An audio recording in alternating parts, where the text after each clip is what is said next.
Bringing your attention to your lower belly, an inch below your belly button.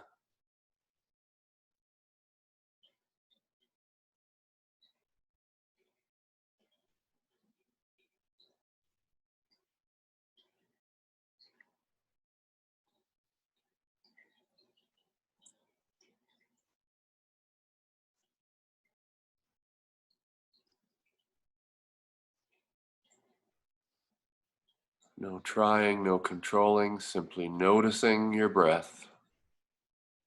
Solar plexus, base of the rib cage.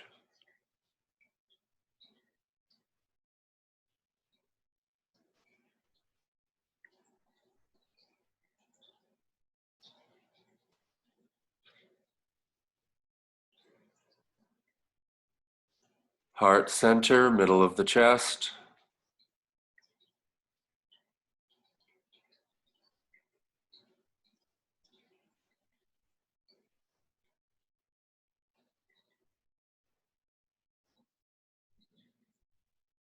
Side ribs.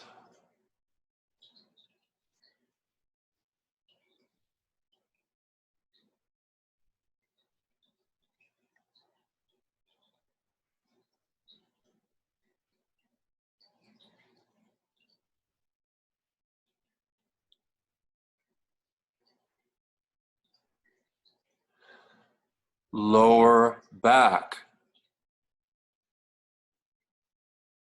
Any movement there?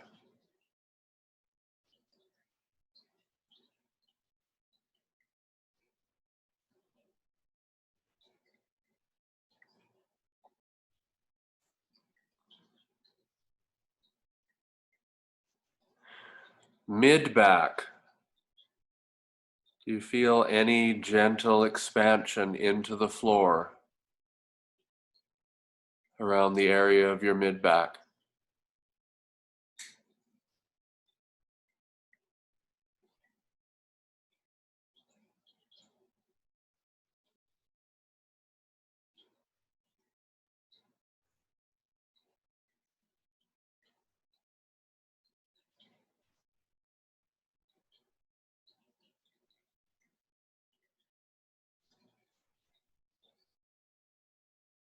Upper back.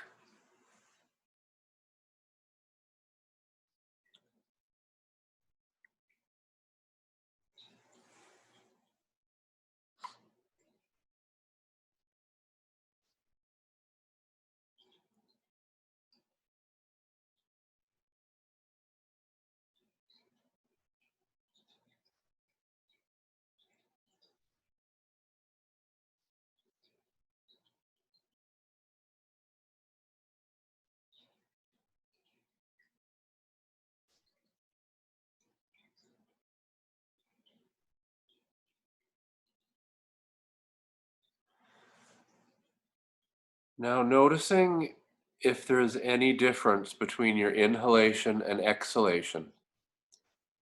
Is one longer?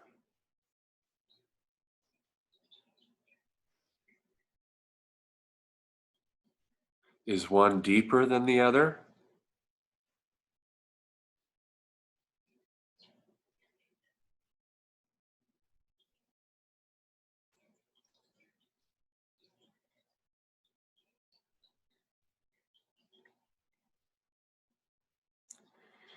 And where does the impetus, the ground zero of your breath seem to be in your body? Is it throat, chest, solar plexus, belly, pelvic floor, feet?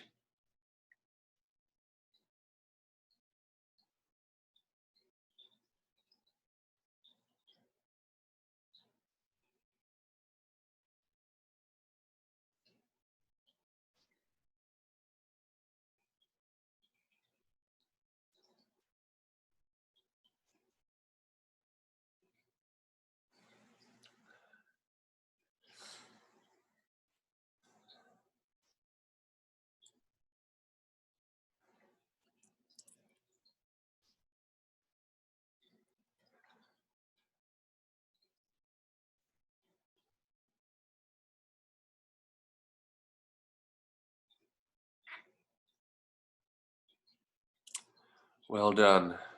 Deep inhale through the nose. Big exhale, sigh through your mouth.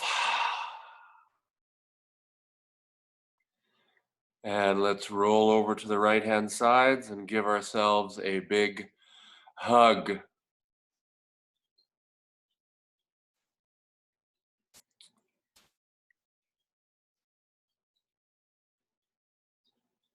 A way to go just for being me hug.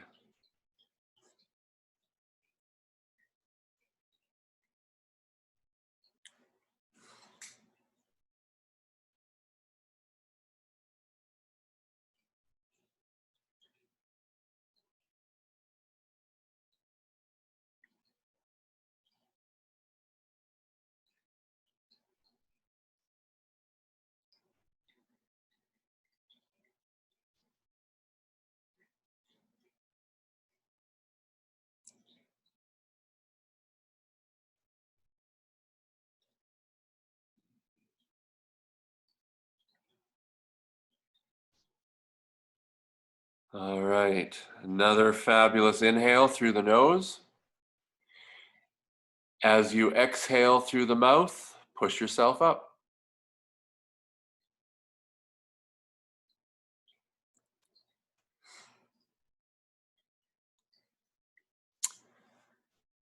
So taking note for yourselves what you noticed during that body scan. So, and if you want to take notes as well, you're welcome.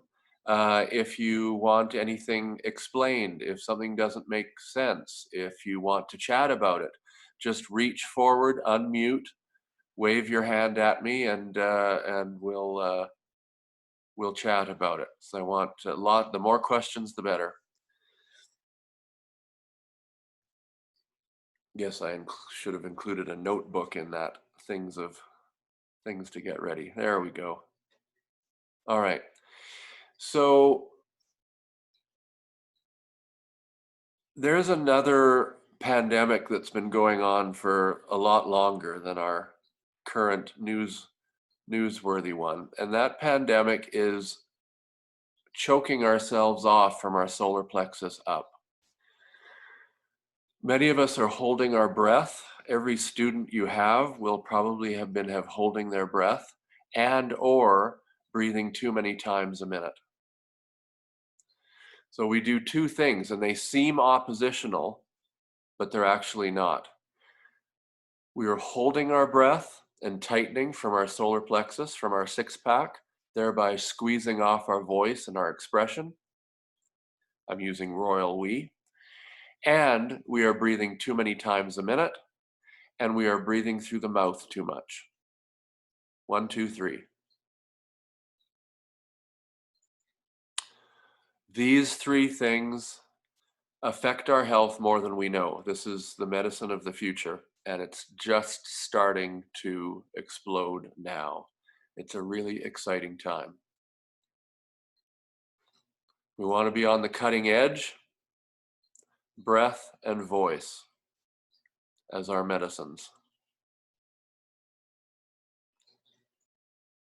And the voice part we'll play with a little bit because all of you are, I believe, planning to be functional voice users, and by that I mean you're going to use your voice to teach.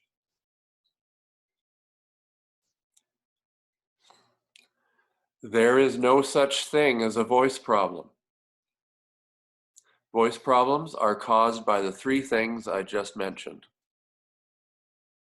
Tightening in the solar plexus to move, breathing through the mouth too much, breathing too fast. So if our voice is sounding a little bit like this, it has nothing to do with our voice or our vocal cords. It has to do with tension in the body. And as we know, commanding voices, teaching voices that people listen to, have resonance. And we want that resonance to be available to us. so that we're heard, so that we can express ourselves. If we have worry about expressing ourselves, our voice will retreat into the back of the cave. And so that's reflecting something, yes? We start to bring it forward and people listen. We want that as teachers, even if part of us don't. We all go through moments. But this is all about the breath. So we got a lot of wisdom in our Zoom chat room here. Anyone have anything that popped up through that little spiel of mine there that they want to offer or chat about or ask questions about?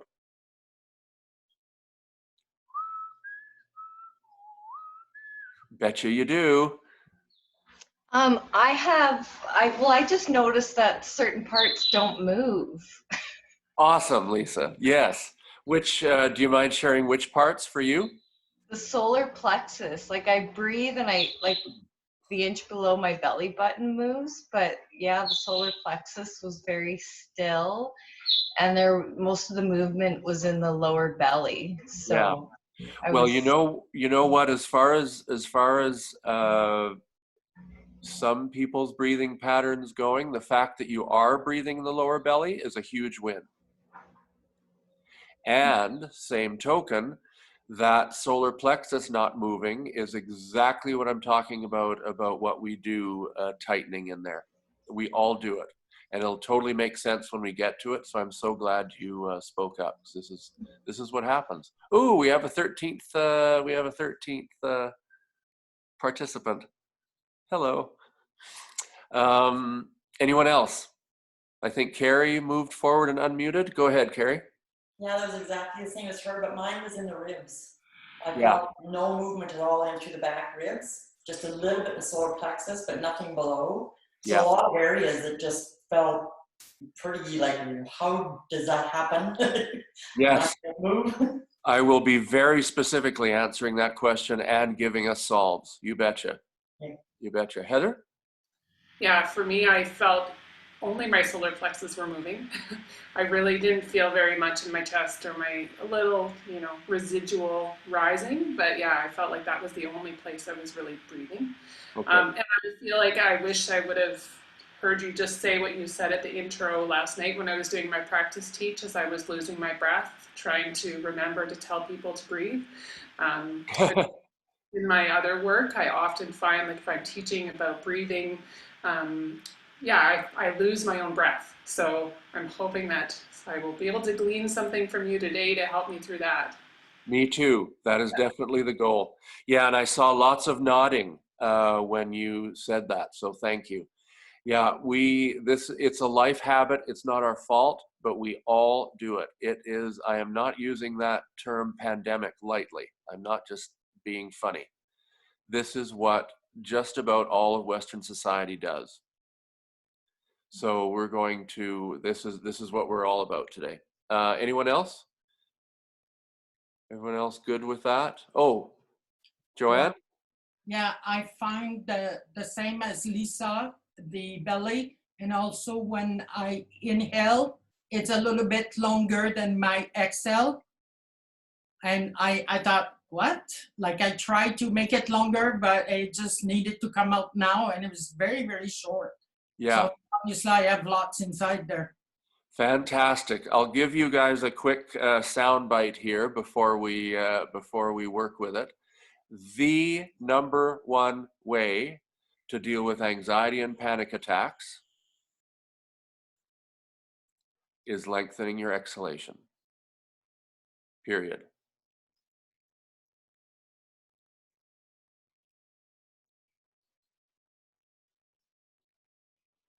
And then leave a bunch of space below that if you're writing it down, because we're going to be coming back to that over and over and over again.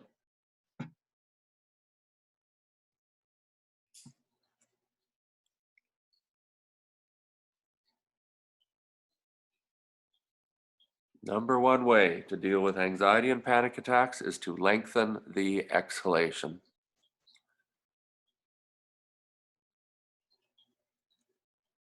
because poor, high, costal, too fast, focused up in the chest breathing is what causes panic attacks. So it stands to reason if we reverse that, it'll have the opposite effect on panic attacks. All right, so let's do our series number 1. Everyone, anyone else want to jump forward and express themselves? All right, so let's, God, I don't even want to say this since this is all about big breathing and expression and voice. Mute yourselves if you haven't already. Oh, this is so weird. And best right now is a little pillow like so. So not even a yoga bolster because those are a bit bigger. We're going to go through a series and then we'll return to our breathing position and then see what happens. So you notice this is a bit of a smaller pillow. So if you've got a way larger one, if it can be folded, that's awesome. But if it can't, it's okay. Essentially what we want is for the pillow to be aimed pretty much between the pelvic crest and the ribs. Between the pelvic crest and the ribs, in the googly soft bits.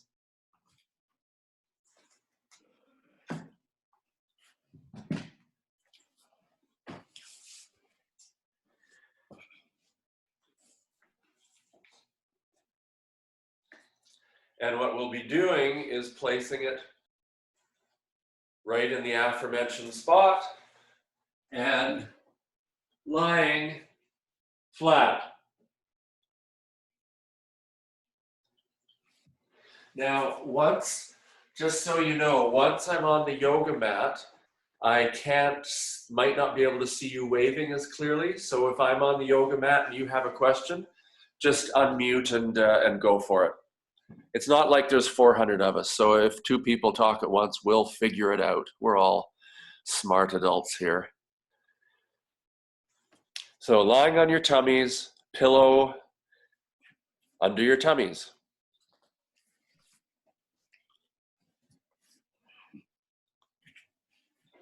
So without being too brash about it, there is just about no ailment in the world that cannot be helped by what you're doing right now.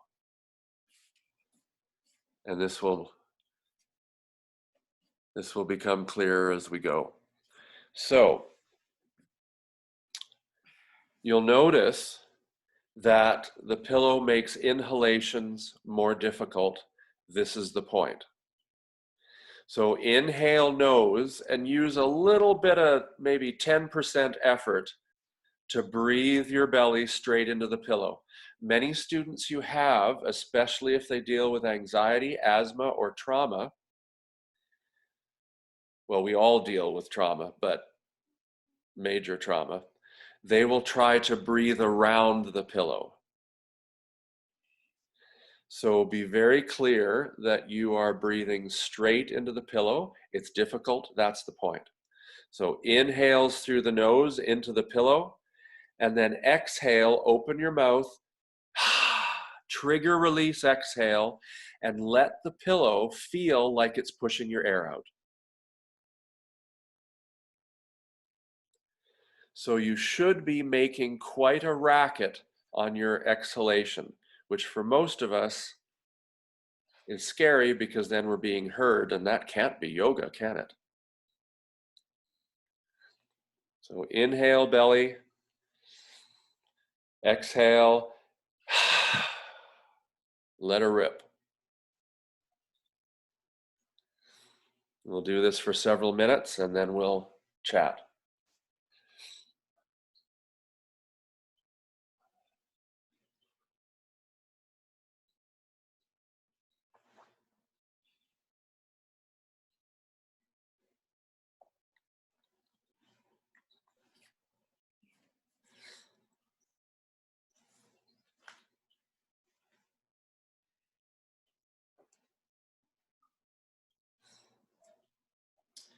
And for some of you, the following cue might be even better. Only breathe into what is touching the pillow.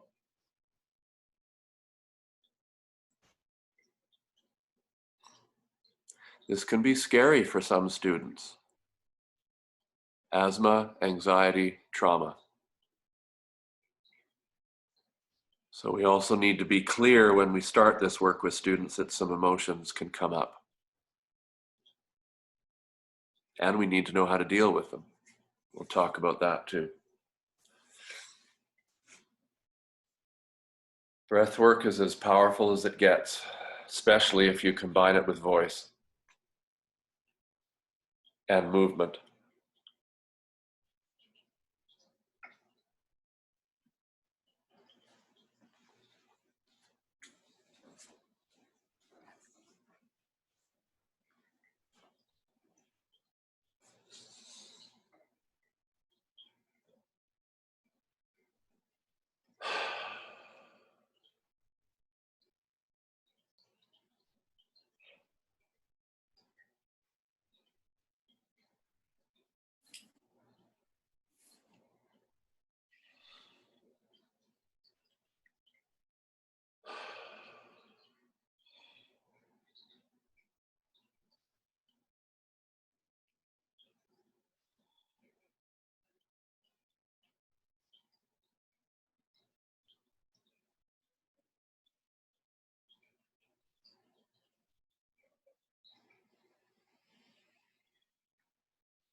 If you have your head turned to the side, turn it to the other side.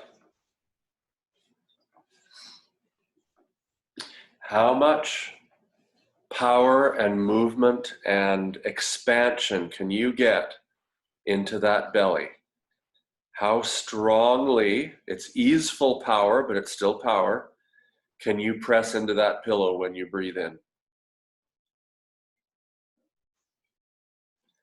And then how trigger releasey, that's a technical term, trigger releasey, can that exhalation be? This is not gentle quiet. This is bigger than that.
All right.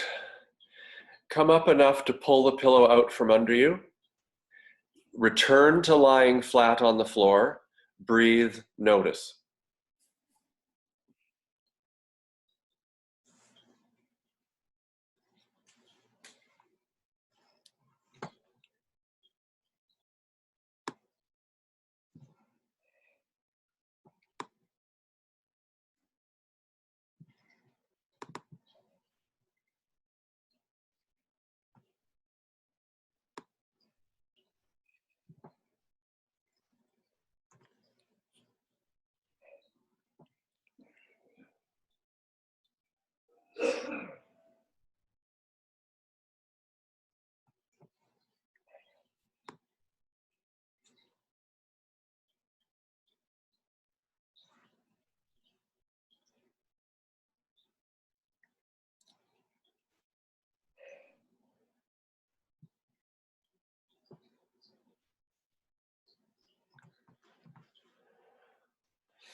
Inhale through the nose. Exhale, come on up to sitting. Demute yourself and tell me what you've noticed.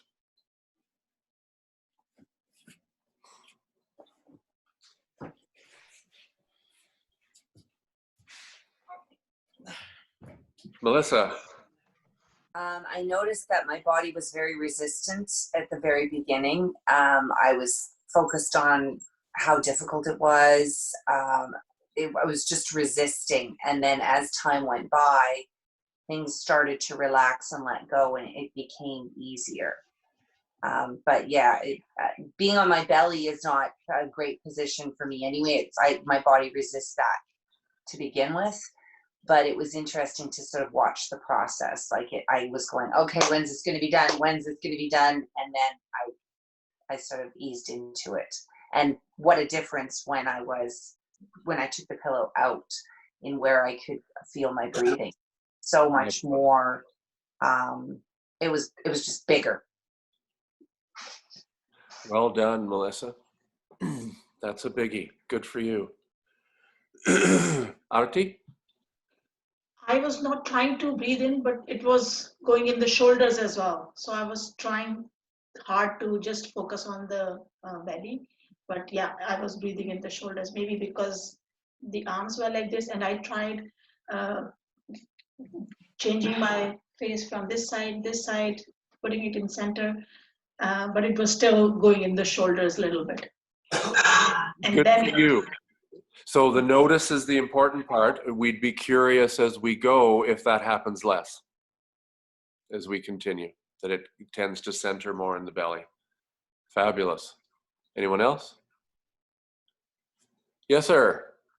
Yeah, same thing. It was initially very, very difficult and almost like a mini anxiety initially until I kind of, breathed through it, ironically enough. But it was, and it was a wave of I was almost mad at it, like a wave of emotion that I was kind of pissed off that it was like that. And then 3 or 4 breaths in, it's more of that. It was almost like an exercise with the musculature exercise instead of a brain exercise.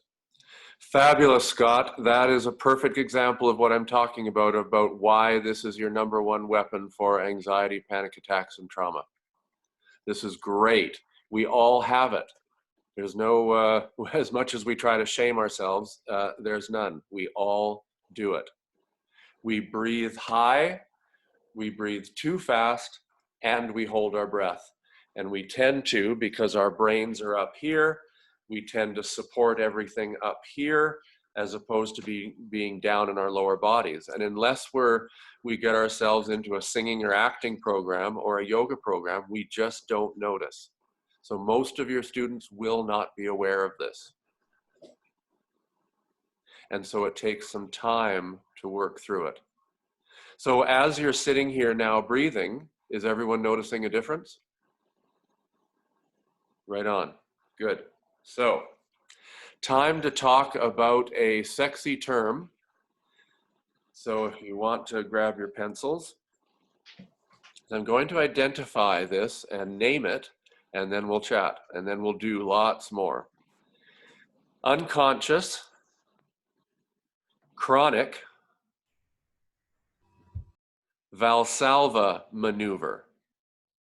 Valsalva maneuver. You get extra points if you can spell maneuver right. I think there's about 4 different ways to spell it. Unconscious, chronic, Valsalva maneuver. V-A-L-S-A-L-V-A.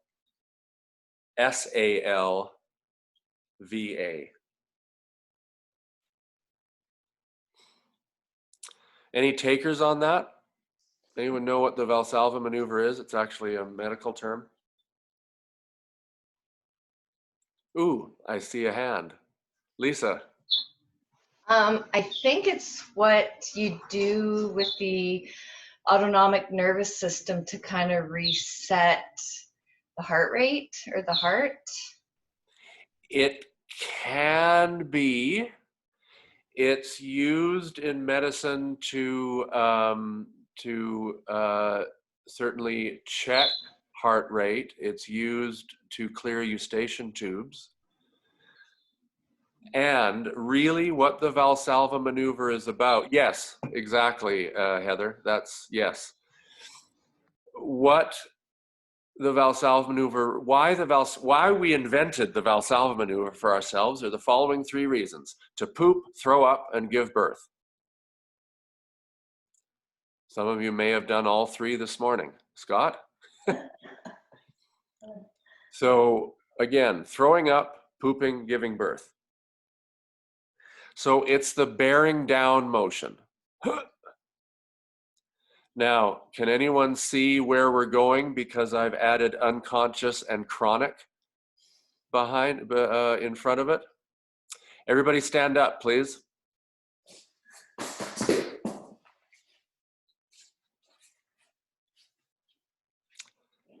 Okay, how did you stand up? Did you breathe or did you hold your breath? Hold the breath. Right, you held your breath. I believe every one of you. Hold your breath, sit down.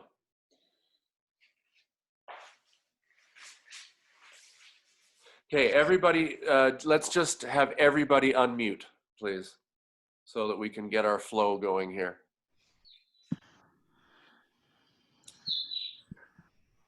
Oh, you're so busted. When you leaned forward to unmute, did you hold your breath?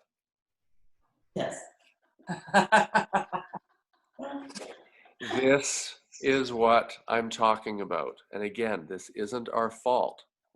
But what did we just do to the midbrain? We told the midbrain that standing up and leaning forward is hard. When you leaned forward and stood up, you engaged your 6-pack, your rectus abdominis, you shut off your core, you shut off your throat, and moved. This will lead and does lead in many people to anxiety, panic attacks, asthma, reflux, hernias, chronic fatigue, and I could go on for days. Any autoimmune system issue can be caused by doing over and over and over again. It ages us prematurely. This is our pandemic that we are dealing with.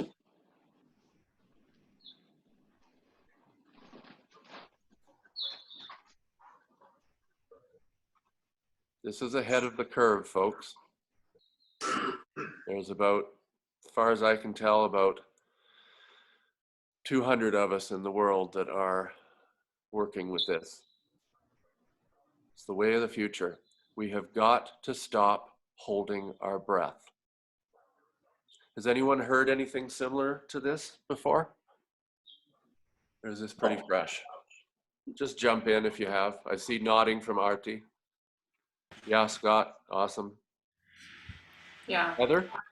I work, I'm a doula and I work with birthing women. So lots of talk about breath work and trying not to Yeah. hold your breath. And Yeah, and low breath work, I'm assuming. Yeah. Yeah, and we're going to be talking about how the diaphragm is a the pelvic floor is a diaphragm just as much as the thoracic is. So you jump in if you have thoughts on that. So we're impeding our flow. Hand on your tummies, and we'll keep our mutes off. So stay live with me. Hand on your tummy. Tighten your tummy like someone's going to punch you in the stomach. Feel that? Okay. Put your other hand on your chest. Tighten your tummy like someone's going to punch you in the stomach. What happens to your chest? restricts. It restricts. Yep. Put your hand on your throat. Tighten your tummy. What happens?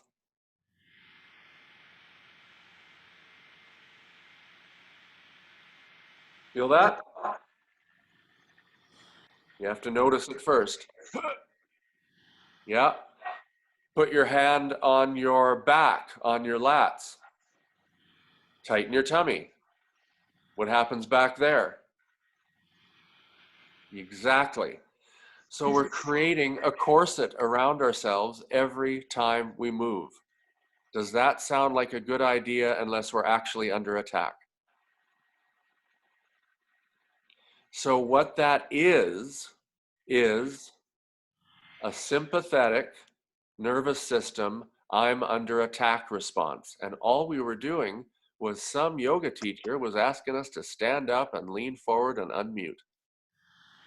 And yet we were reacting with our body as if we were under attack. We were armoring up. The Valsalva maneuver, beyond the 3 that I gave you, is about sympathetic nervous system attack mode. So if someone's coming at us with a knife, or a tiger is jumping out towards us on the plains of Africa, we need to engage all of our torso muscles to protect our most vulnerable areas. We're doing it when we hit a traffic light.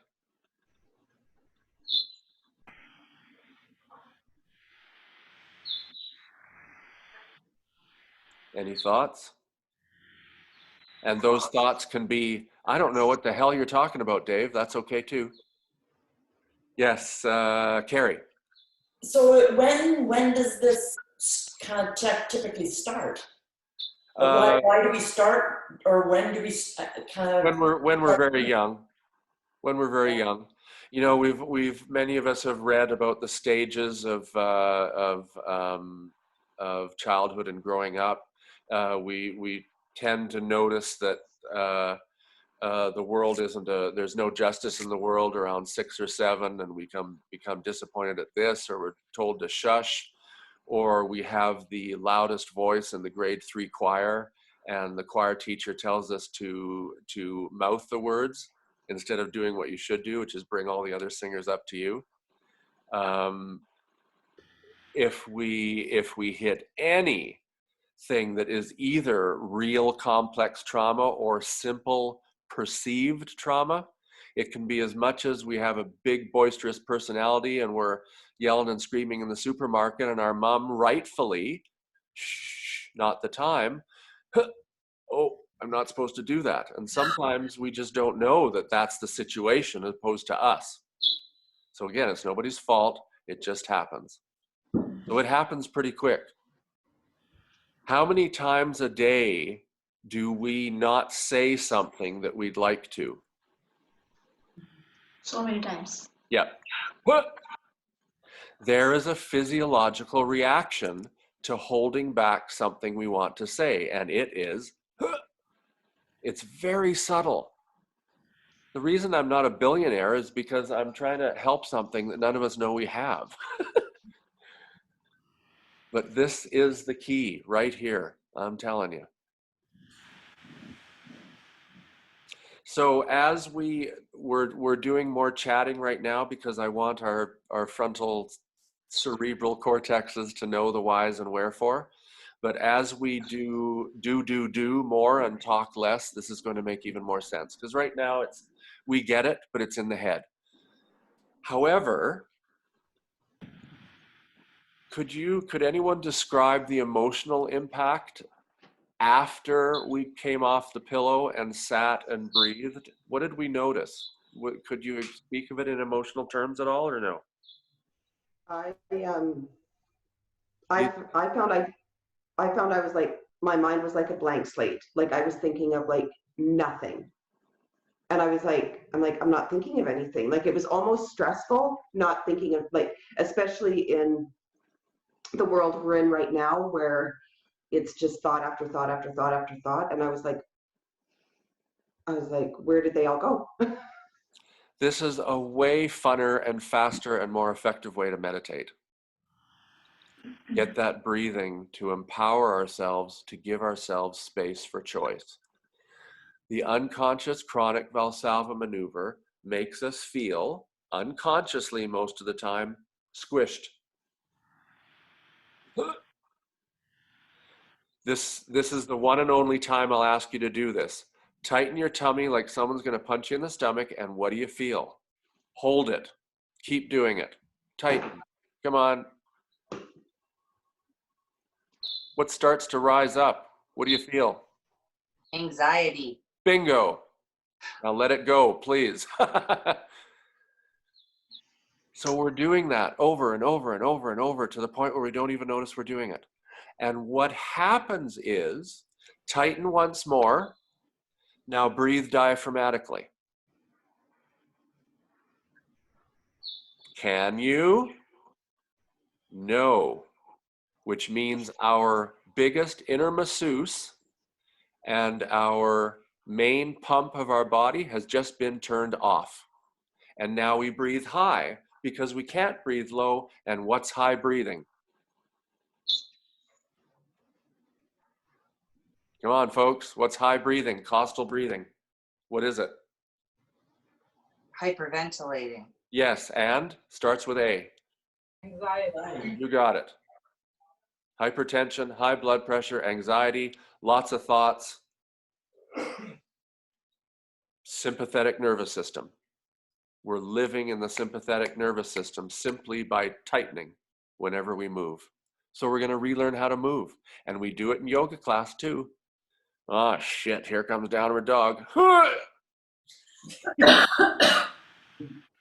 can I just mention something that, like in my 20s, I was diagnosed with mitral valve prolapse. So they actually used that maneuver to get my valve to pop up so they could hear it.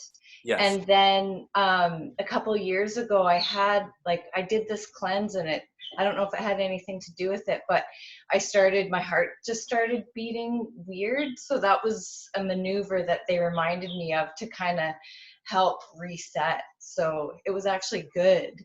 Yes, you betcha. There are medical applications of it. We also tend to need it a bit if we're dealing with some diastasis recti or some post-birth issues in the pelvic floor. That's fine. In a momentary, as a momentary medical intervention, fine. When we're pooping, fine. When we're giving birth, fine. When we're when we're throwing up, fine. But that's why I put the first two words in front of it. It's not just about the Valsalva maneuver. It's the unconscious chronic Valsalva maneuver when we don't actually need it as a medical intervention that is the issue. Thank you, Lisa, for bringing that up. Are you good with that? That makes sense? Yeah. Yeah. All right, so let's play a little game here. One more time with feeling. Clench your tummy, hold your breath, close your throat, stand up. Do it on purpose, feel it. Oh, God, I'm old. Oh, yoga sucks. Okay, hold your tummy, hold your breath, come back down to sitting.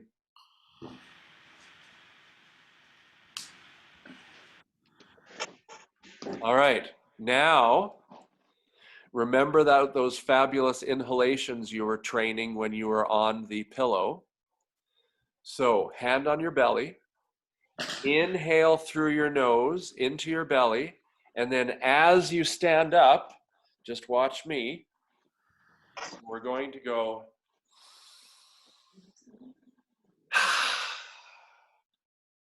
so a big loud exhalation as you stand up.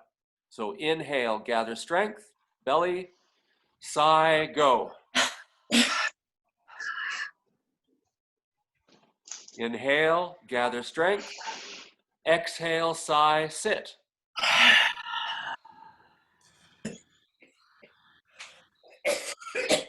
What's the difference? Which one did you like better? It was way easier to stand up when we were exhaling. You betcha. So we just learned the font of life. Is that, what the heck is what's the term?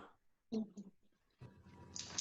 font of immortality? No, it's not what I'm looking for. Anyway, holding your breath ages us prematurely, period. You felt how much easier it was to move. So lean forward to the computer as you exhale. Right? And then come back. Let's do it again. Inhale through your nose. Exhale, stand up. Use the launch. Excellent. And inhale. Exhale, sit down.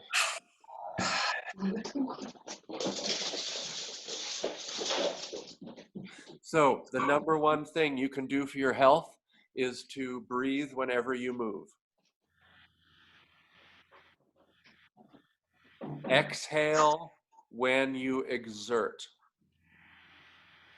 And it has to be loud at first.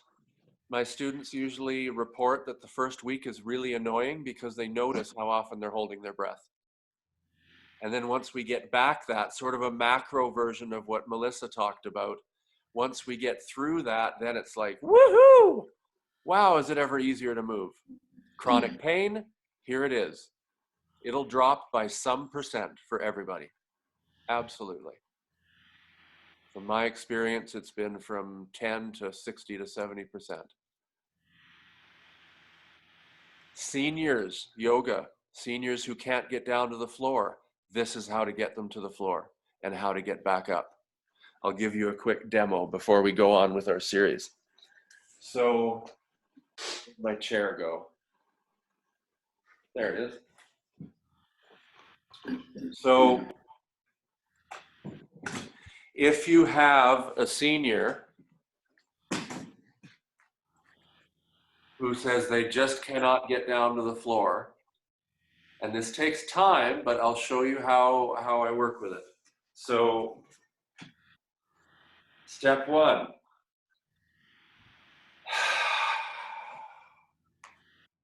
Step two.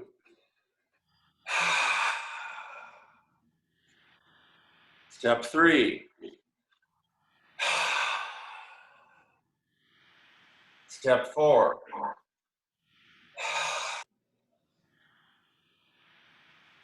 Step five. Step six. Step seven. Chair. Step 8. Step 9. And that may take moments, it may take minutes, it may take days, it may take weeks. And then they learn how to do more of those movements in one step.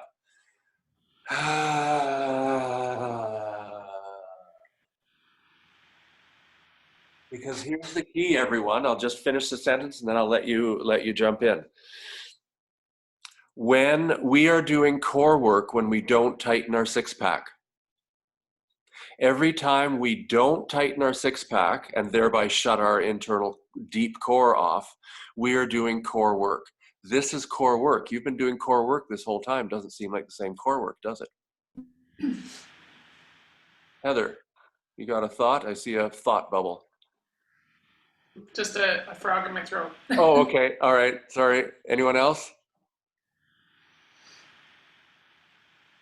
I'm throwing lots at you. Give me something. Talk back. Come on.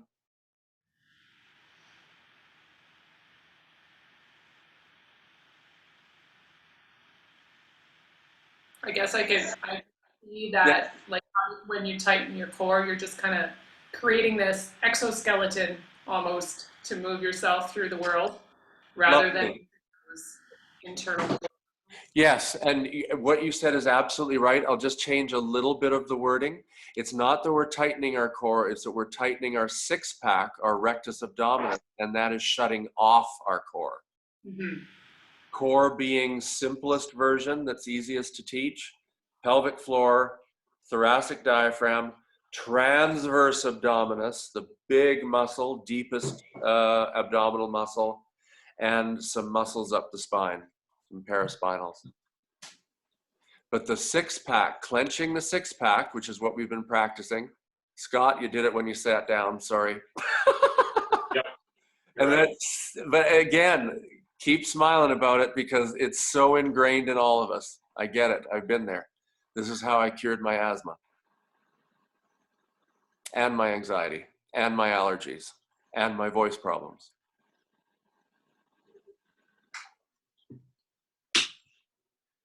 Anyone else? Jump in. What So are you is it noticing? like, are we, when we're holding our breath and kind of catching everything back, is it like we're just like holding in all the internal thoughts, I know. all those things that then create like an autoimmune disease or Yes. any other issues like that? Is that Yes. kind of the, Yes, because we're shutting off our core and we're shutting off our main masseuse. The diaphragm massages the liver and stomach when it contracts down, and it massages the base of the lungs when it releases back up. So it's literally, and it's also the ruler of the vagus nerve. If any of you are into the polyvagal theory, which you definitely should be, the vagus nerve is how we get into our relaxation response, which we'll be working with today. But the diaphragm is absolutely in charge of the respiratory system, the immune system, the endocrine system. Again, I could go on. The diaphragm has to pump. And the difference you noticed post-pillow was your diaphragm working better. Your inner masseuse was awake. And we want our inner masseuse to be moving. And if we're tightening our six-pack all the time, either for bikini society or anxiety, or because somebody told us that's what core work is, which isn't correct, and even the gyms are getting that now, we're clenching, holding our tummy in.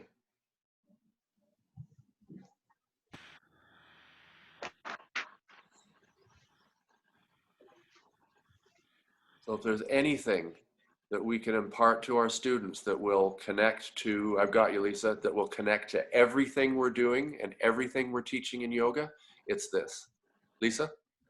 Is there any kind of health issues that you would tell somebody maybe to not exhale, like when standing up or sitting down, but to do the reverse, like low blood pressure or other ailments maybe? That's a brilliant question, Lisa. Thank you. Are there any, I'm going to answer this in two ways. The first is recall that we're not just doing release work and exhale work. I've also been asking you to get a powerful inhalation through your nose. Mm-hmm. So that gets us out of the low pressure issue, as long as we're inhaling properly. Mm-hmm. For most people. Now, some people, when they first start doing breath work like this, might get a bit dizzy, but that's not because of, that's not a dangerous thing meta-wise. It's just that we're over-oxygenating their brain of what they're used to. So they a little bit, woo, but then that'll normalize. So that part isn't an issue.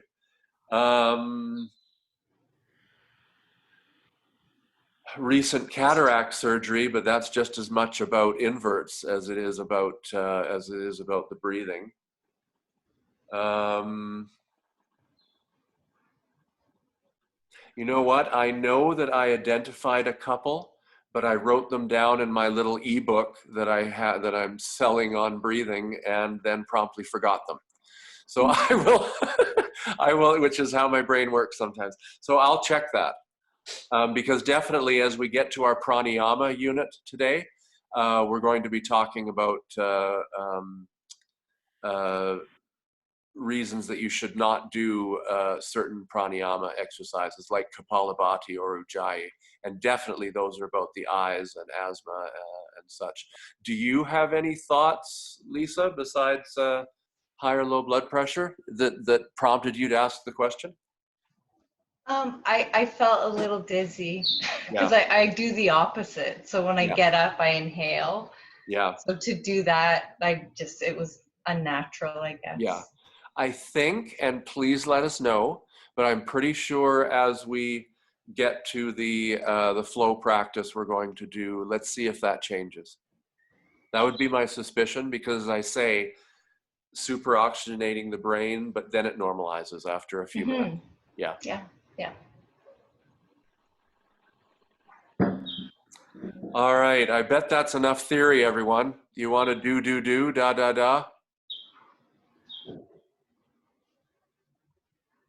I saw 0 nods. I know when we're not in the same room, it's so weird to engage and such. But stay with me as best you can. Ooh, Melissa just got a gift. No, it's my technical support because our Wi-Fi is a bit dodgy. Oh, are you paying your technical support guy a lot of money or? Tons. Yeah. Tons, but he's not earning it really right now. I'm so sorry to hear that. All right. So let's come back. Great job, everybody. Thank you for bearing with me. We just get that theory out of the way. So let's come back to our yoga mats and do a bunch of stuff, and then we'll chat after. Exhale as you move.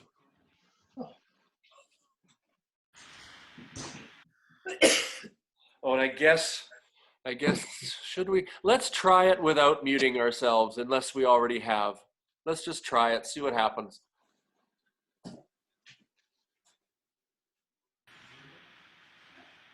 All right, so returning back to the little pillow to start.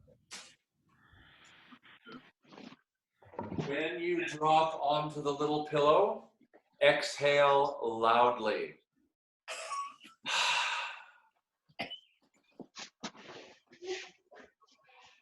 And or notice if you held your breath as you moved.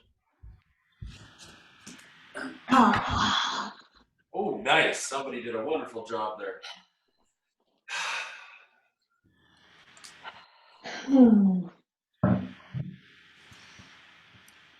So, especially for those of you that noticed a bit of a reaction to being on the pillow the first time, let's do it again and see if anything's changed the second time.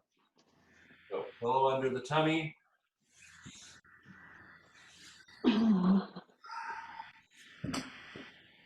Inhale through the nose, and for now only, step 1, the only thing that we'd like to move is touching the pillow as we breathe.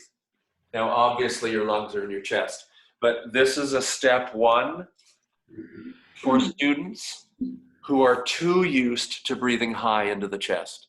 So we're reversing it just to get us down into our grounding, into our stability, into our power zone.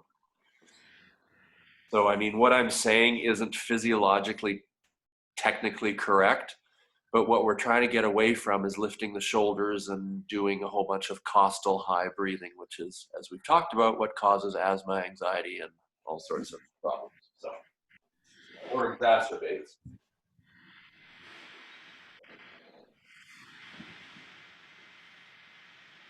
So inhale nose, exhale mouth,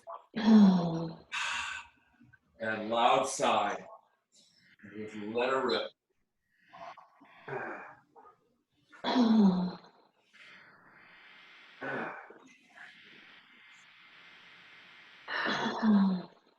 So nose drops your diaphragm into that pillow, and then you get out of your own way and let the pillow blow that air out.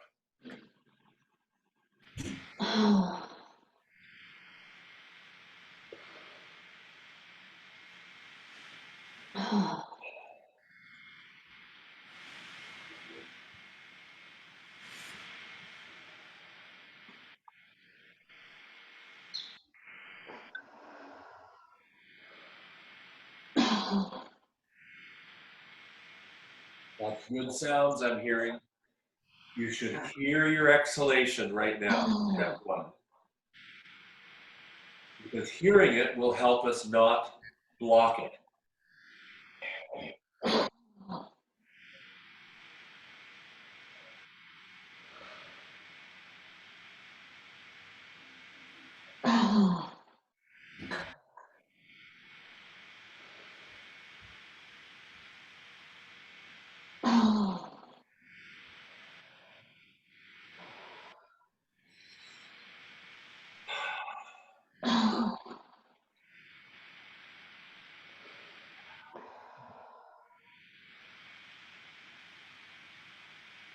And inhale, gather strength.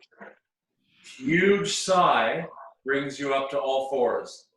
Use your exhale to launch your hands, launch your body in the air. Onto all fours. Move the pillow. Some of you will know this as thread the needle. I call it cat twist because it sounds more playful and less pokey. So just take a look if you're unsure. We start hands below shoulders, knees below hips, and it stays that way. We inhale, gather strength, belly breath. And notice my elbow is above my wrist. And if your shoulder doesn't come down to the floor right now, keep going, it will. And then we inhale through the nose. Notice it felt like my inhale was launching me up. That's the point. And then other side. Exhale.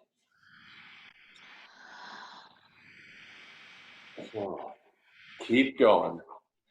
Inhale, belly. Exhale. Oh, and also some of us learn to lift up. Don't. That throws off the alignment. I totally get it. But it's straight from floor and then down without any sort of this thing going on.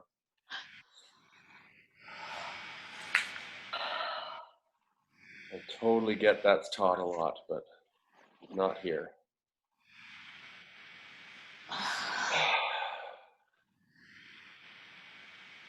Whatever noise you're making on that exhale, make more. And notice if there's an adverse reaction to making that racket. It's like, ooh, I can't be heard. Yike.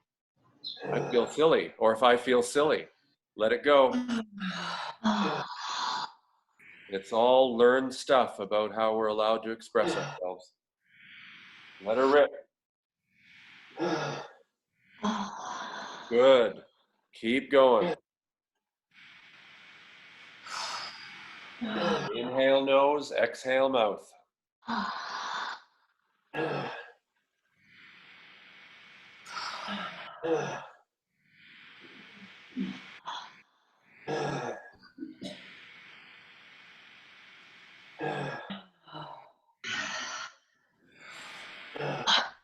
We'll talk about why we're doing so many repetitions later. You'll figure it out. Keep going.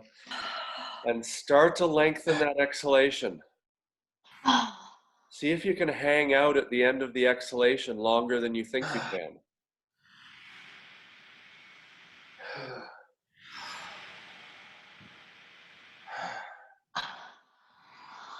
Is your breath and body unified? That's good, Scott. That's it. Wait longer at the end of your exhalation, Scott. We think we're at the end of our exhalation. We're not. You're going way too fast, Scott. Slow it down. I get it. I do the same thing. Exhale. Now wait. 5, 4, 3, 2, 1. Now inhale. There. We've got coughing. That means we're succeeding. Good. Keep going. I don't know who it was that coughed, but what you're doing is getting dead CO2 out of the bottom of your lungs. This is great.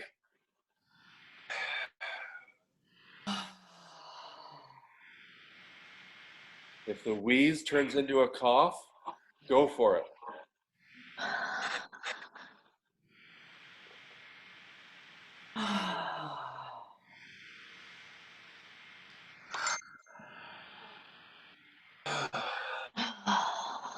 This is literally how you ameliorate asthma, and all of us have asthma.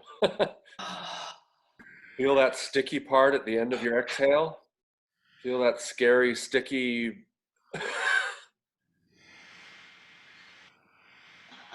dead CO2 held in the base of the lungs. Keep going. You're doing great. We'll have a break soon. Keep at it. Wait at the end of your exhale. Wait, wait, wait, wait, wait, wait, wait, wait, wait. Inhale up.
One more, everyone. Thank you. You're troopers. One more.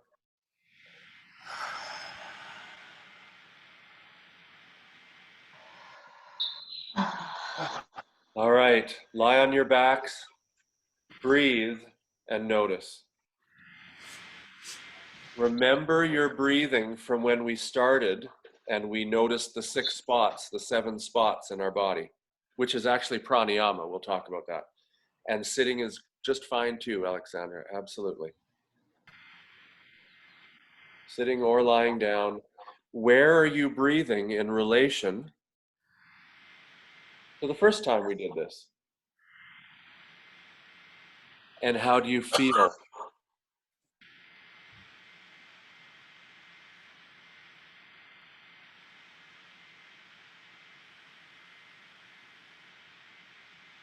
Belly, solar plexus, upper chest, side ribs, lower back, mid back, up back. Check them all.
All right.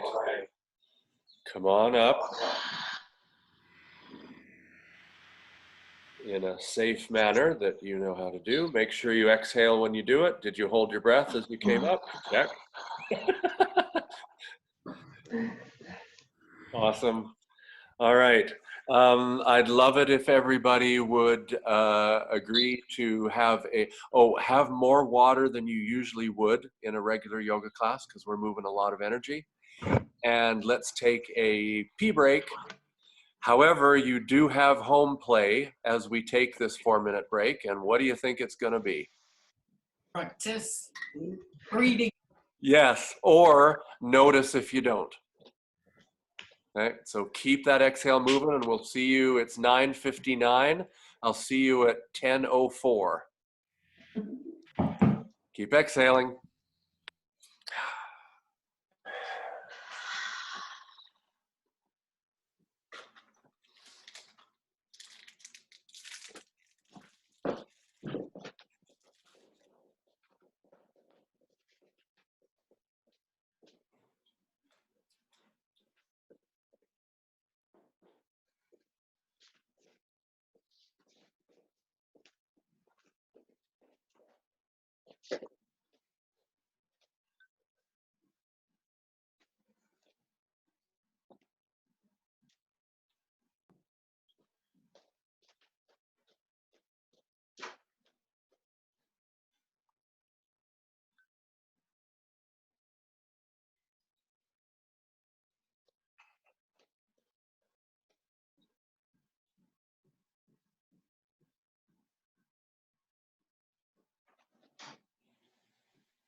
All right.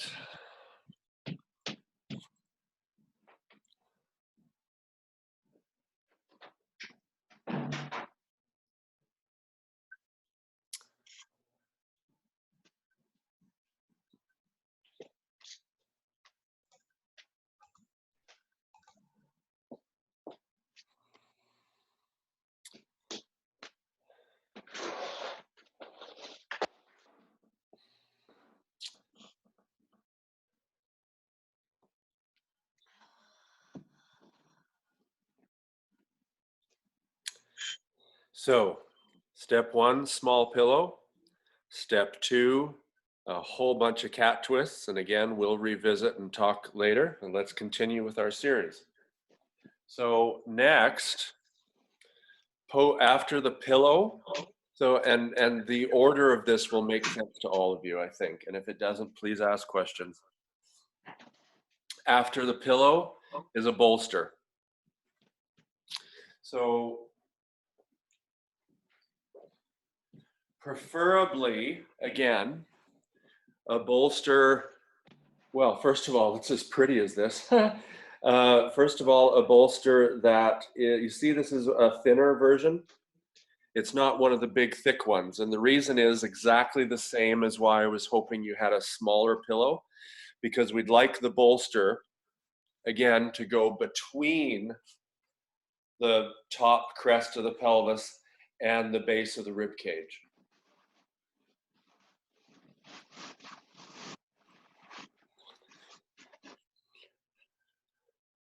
And yes, exactly, Heather's got something clever happening. So is Carrie. You can also roll up a yoga mat and put a towel around it. That's another way to do it. Or a heavy Mexican blanket. You can roll that enough that it'll be just about enough. We're upping the ante from the pillow, basically. So now this is where we might want to tell some of our students that some emotions might come up, because emotions can come up, because now we're, as I say, we're upping the ante here. So lying flat, pillow between the pelvic crest and the ribs, or bolster, and lying flat, same deal.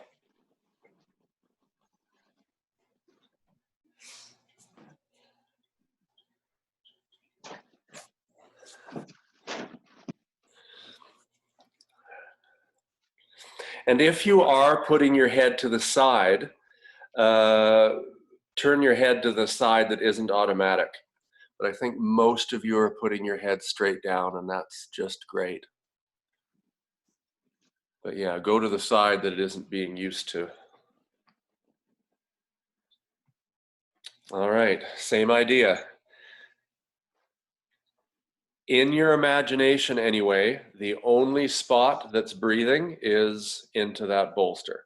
So again, this isn't the end game. This is just the beginning to combat the effects of life, which tend to be think, upper body, upper body. So eventually we want to breathe with the whole body, feet to the head. Right now we're awakening our diaphragms. And oh, you get bonus points if you can feel your inhalation into your pelvic floor. Major bonus points, like karma all over the place. 3 minutes.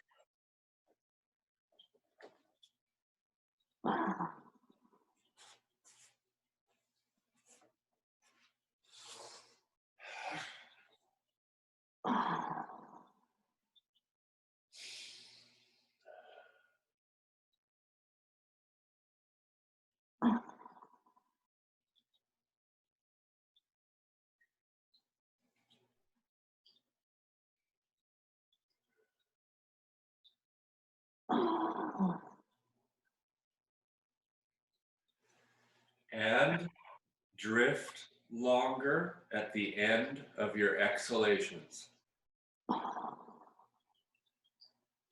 Wait longer at the end of your exhalations. Challenge your CO2 tolerance. This is what can eradicate asthma and other breathing issues, including COPD. Although we usually need a ton of tension release in the upper chest for COPD as well.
Again, coughing, way to go. Cough it out. That's reverberation, that's resonance. If you feel like you need to cough during this work, please do it. Do not swallow it.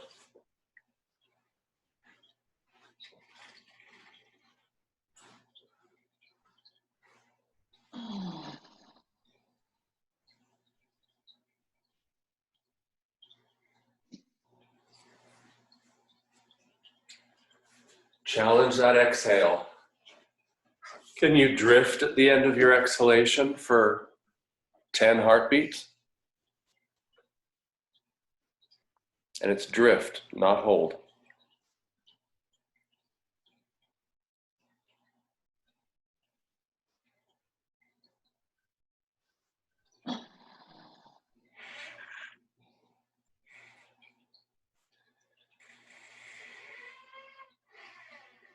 We hold our unexpressed words and our fears and our traumas at the bottom of our exhalations.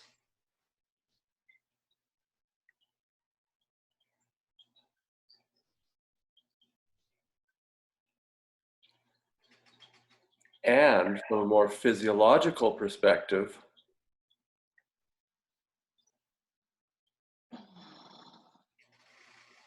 the oxygen receptors in our lungs turn off when we stop exhaling fully.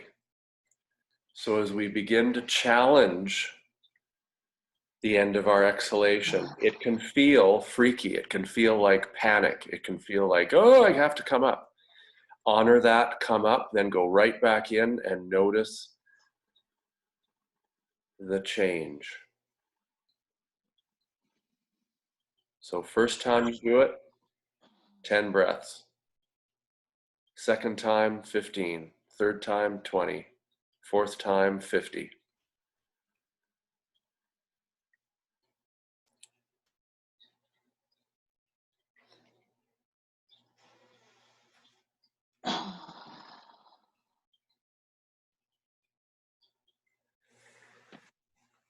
And come up enough to take the bolster out from underneath you, and then lie flat once more and notice, well, notice.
Inhale, inhale through the nose, gather strength.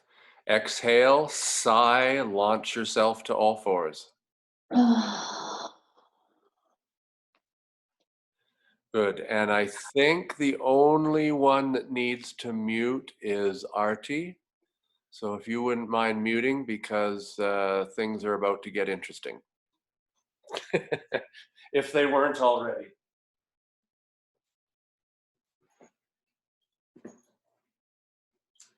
Cat twist again, like this. I'll demo first.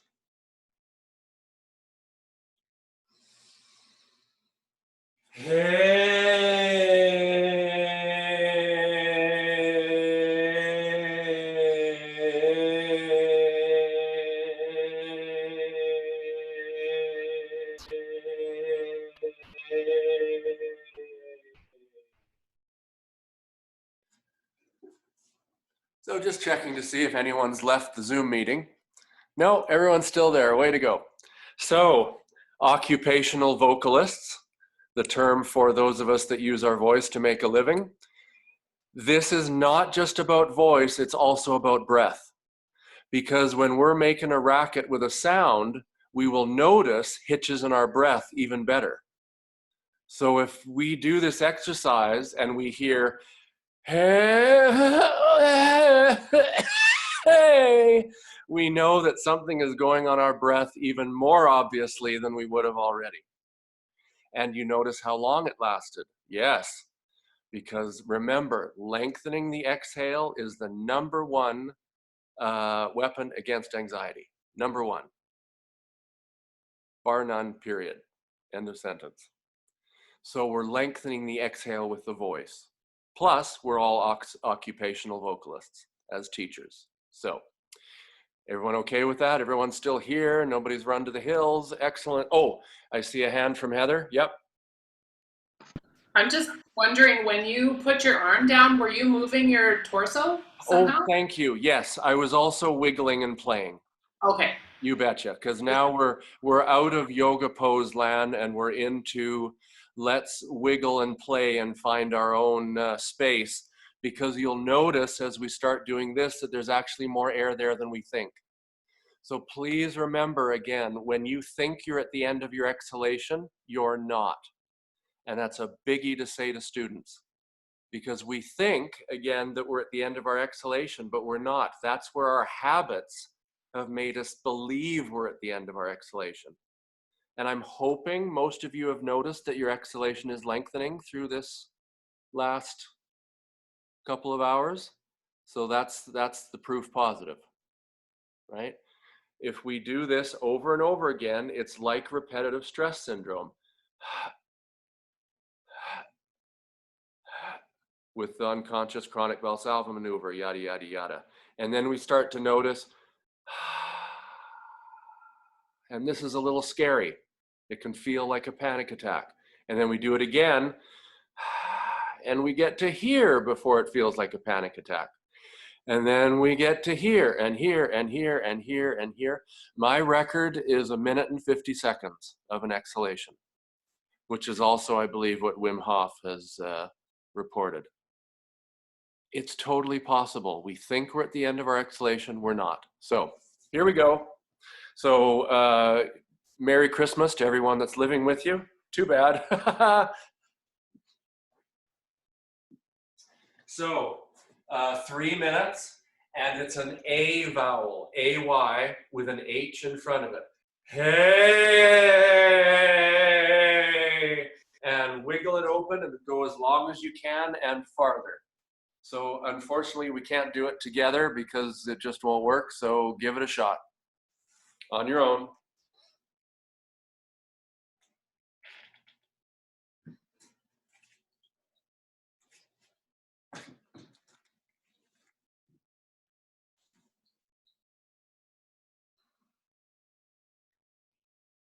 Notice how your voice sounds. Open it up.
Two more.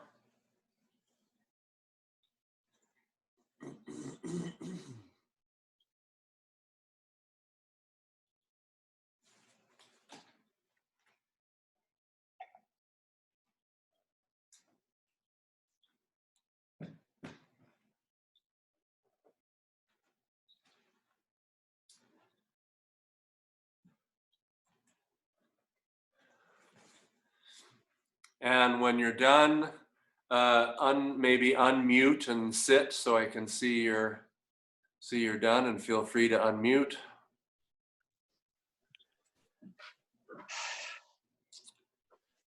All right, so next one, I can see a couple of them, but can I see a show of hands? Who has a big exercise ball? How many of us?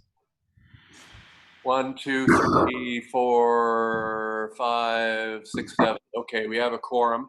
Those of us that don't have one of these big exercise balls, go back onto your bolster or bolster-like object. For those of us that have the ball, and if you don't have it, obviously the recording is being made, but you can write it down. So first pillow, second bolster, third big exercise ball. Notice where I am. The apex of the ball is right at the diaphragm, at the thoracic diaphragm. Spread my legs. So for most of us, if we have the right size ball, both our head and our knees should be just off the ground. And I can't see any of you, so if you have a question, just shout it out. So like so.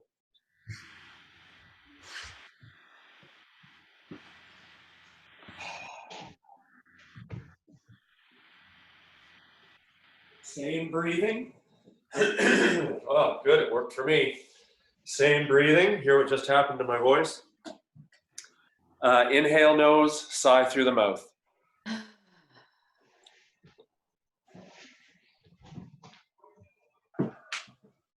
So you'll feel even more elasticity support through your exhale. So hopefully we're feeling a whoosh, an even more surrendering feel on that exhale. 2 minutes.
Let the ball help you vomit your air out. Sorry, visuals. Surrender. Does your exhalation feel like a surrender?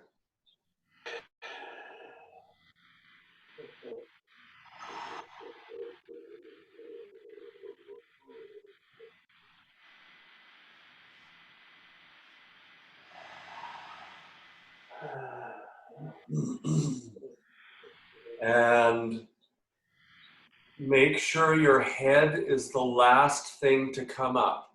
So back up on the ball, knees come to the floor, and last, after your chest, comes your head, and sit for a moment just to let the room stop spinning like in a Fantasia movie moment. Breathe, check in with your front fascial lines. Notice.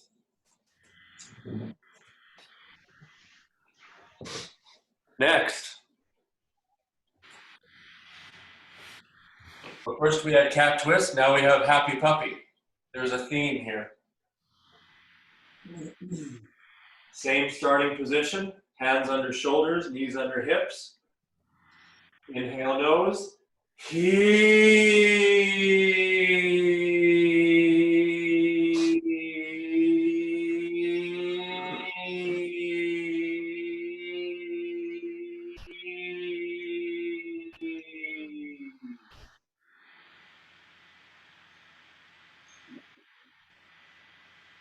Any questions?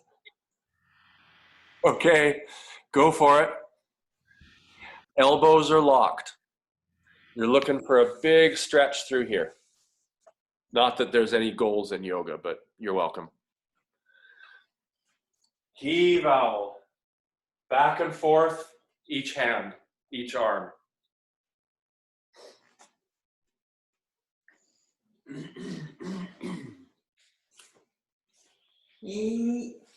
How did you do that again, David? Sorry? how did you do that again? Yeah, you betcha. I'll show it again. Yeah, I'll show it again.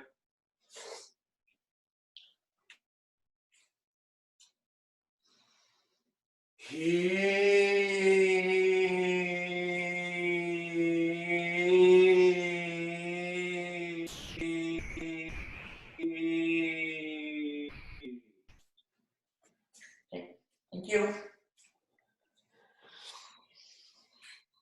And probably mute at this point, Carrie. Sorry. Mute? Yeah, mute, Carrie. Sorry.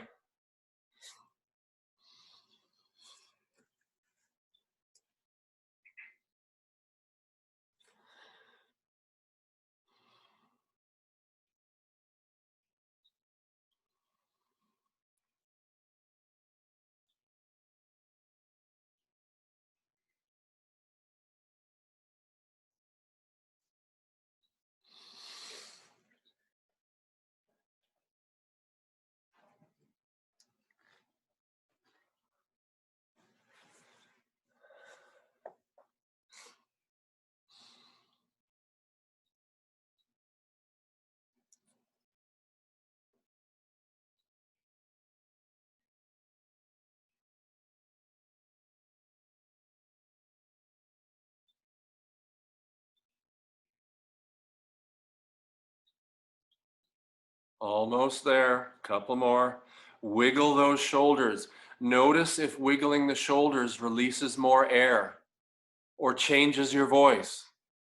Hey, good and strong, powerful, resonating leadership voice.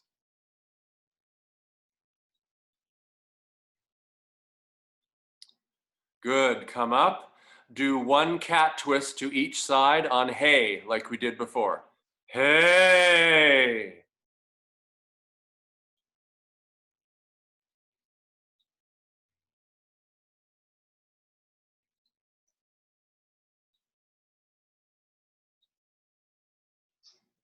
Good. Sit and say hey. Say, hello, my name is Heather. Well, not Heather, but one of you can say that. Hey. Good. Next.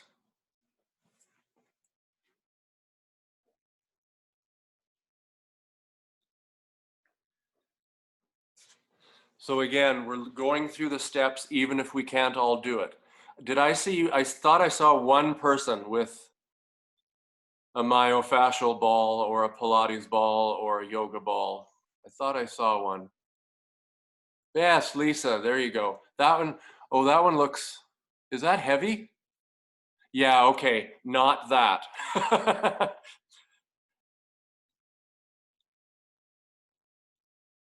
So we'll go through it even if you don't have this, then do another run on your big exercise ball. If you don't have a big exercise ball, then another run on your bolster. Sounds like if you haven't got a hay penny, then God bless you. So I'll show you. This is magic.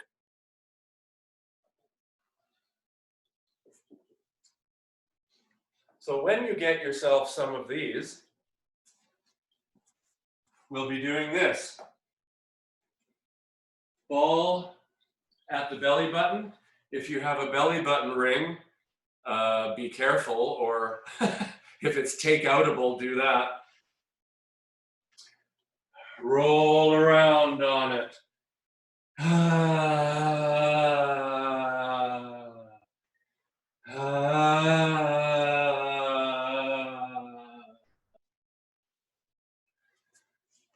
I swear to you, when you stop, this is absolute heaven. And I know we don't all have them, so one more minute on a big ball, and if not, on a bolster. But absolutely necessary, remember these are squishy balls. Not medicine balls, not racket balls, not tennis balls, not 10-pin bowling balls. Squishy soft. So another, maybe, let's say 10 exhales on a big ball or a bolster.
Well, that's a brilliant idea, Carrie. I hadn't thought of doing that on the big ball. Yeah, keep doing that. That's great. Won't quite be as specific as a small ball, obviously, but yeah, Carrie's sort of playing and rolling on the big ball. As long as you're exhaling and breathing and not holding your breath as you're doing it, brilliant. You can try it, see what you think. Good, couple more breaths.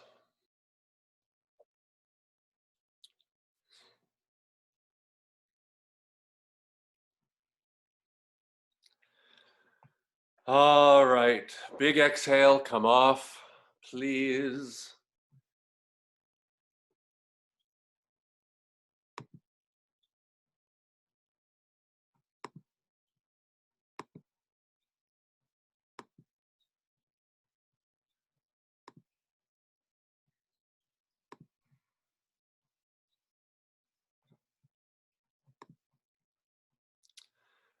Just because I can't see you right now, can you unmute? Do you have a blank screen in front of you from me now? Yes. Yeah. Okay. Yeah. Get your popcorn out. Just a 2-minute little video here.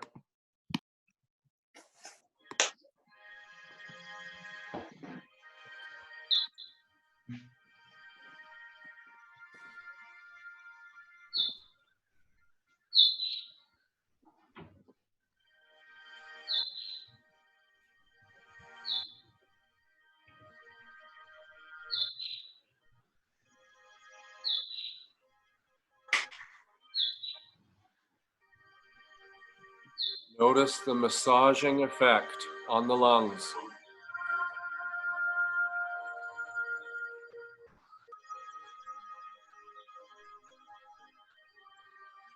See how everything is moving? See how all those bones are moving?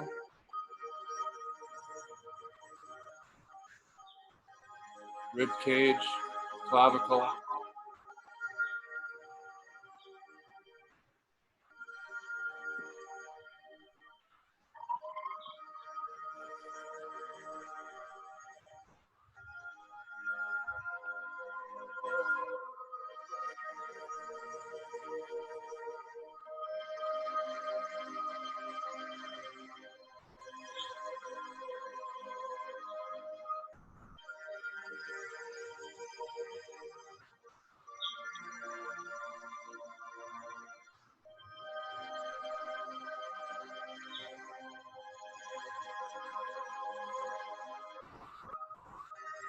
Notice how big that diaphragm is.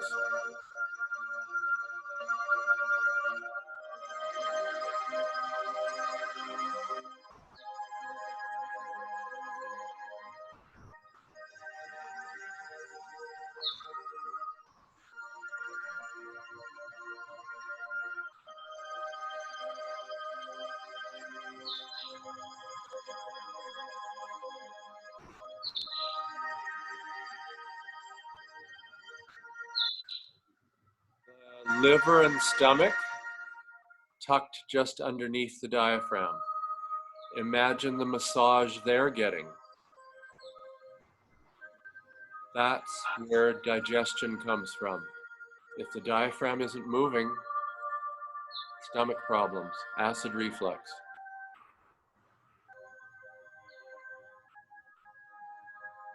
We know the liver has to do with body waste, yeah? Needs to get a massage.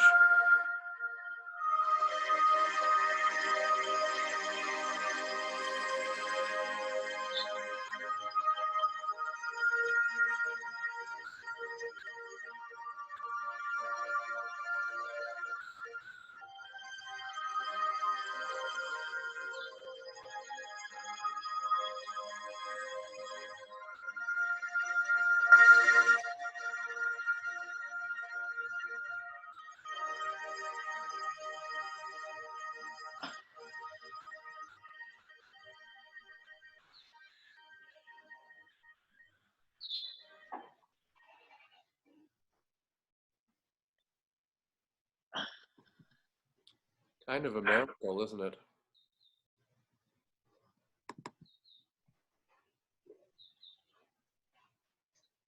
So, showing you this.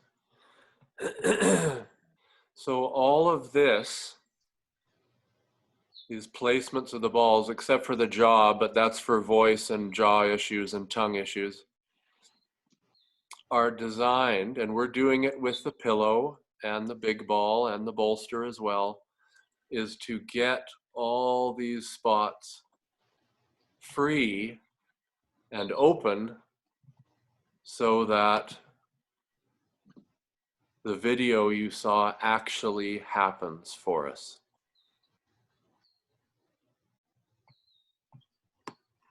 Can anyone feel how good that video felt and how that feels in our bodies when it works? It's space for choice, everyone.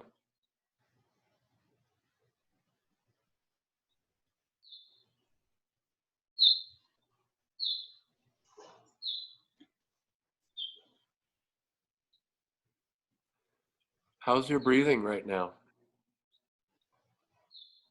Is it different? It is. Yay, good.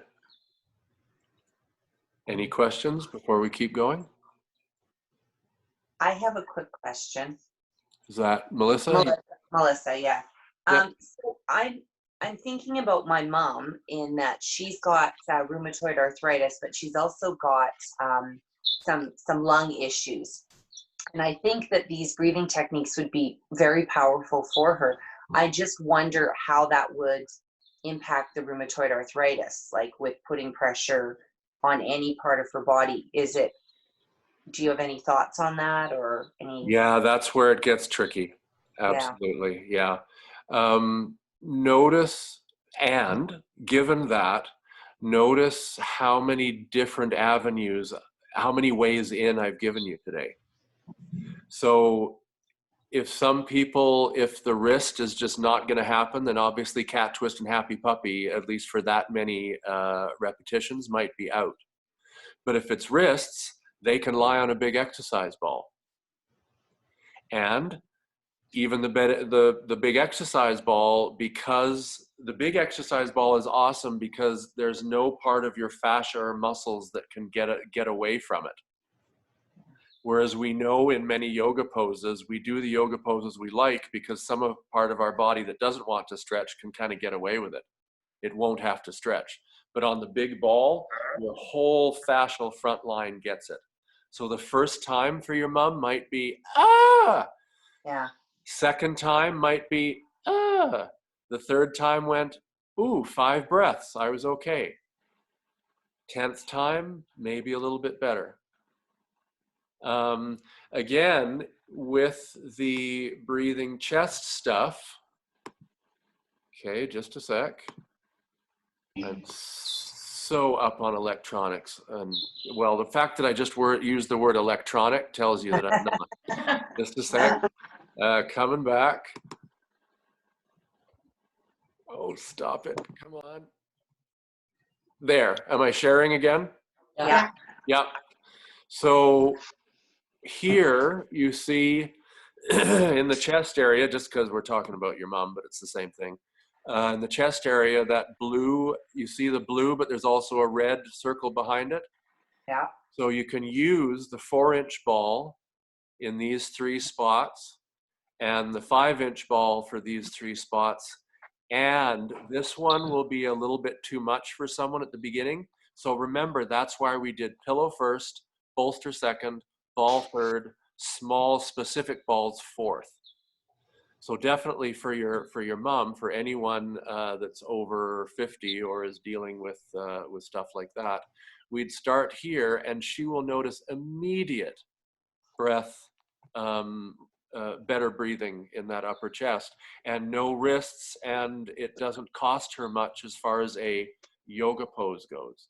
Right. Right. So basically, I'm doing myofascial restorative yoga with myofascial balls. Right. Right, which is way less effort and less chance to trigger any arthritis or other stuff that's going on. Excellent. Thank you. Yeah, and actually, since I'm here, this one too. But again, this one for most people can be okay. So a ball right in the middle of the back, because the lungs are actually closer to our back than they are to the front, just like the diaphragm is. It's bigger in the back. So, and we all know the bolster exercises, either along the spine or just under our shoulder blades. Those are great, except they catch the shoulder blades, so you're not getting as much effectiveness right in where we need it on the spine, which is why I use the balls.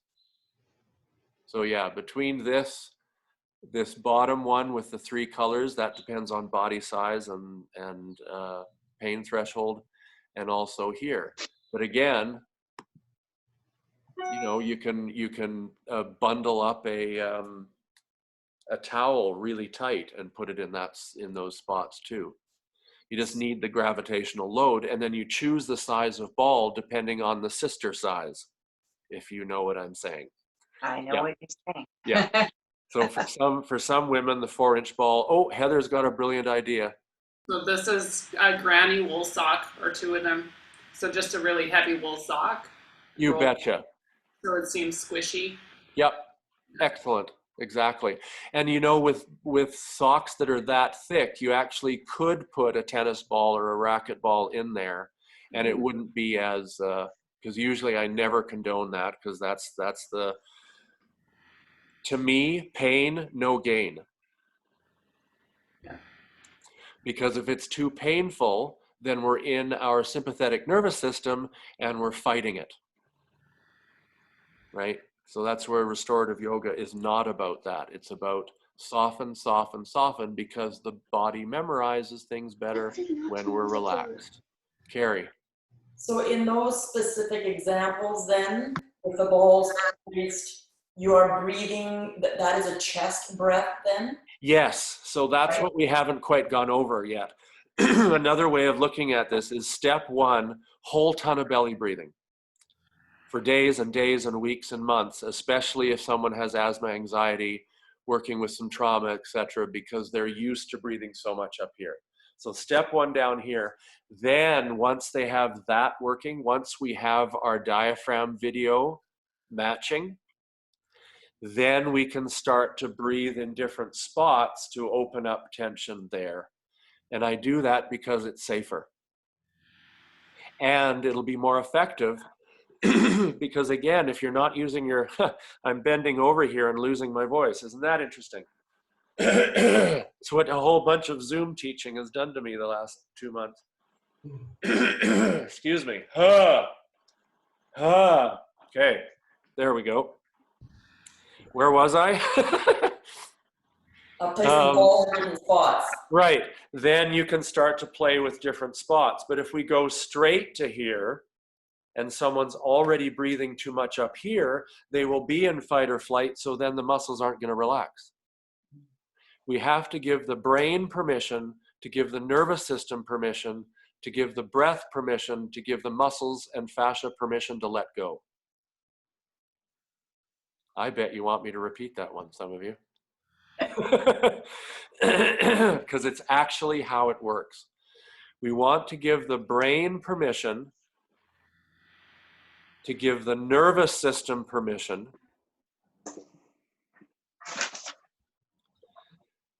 to give the breath permission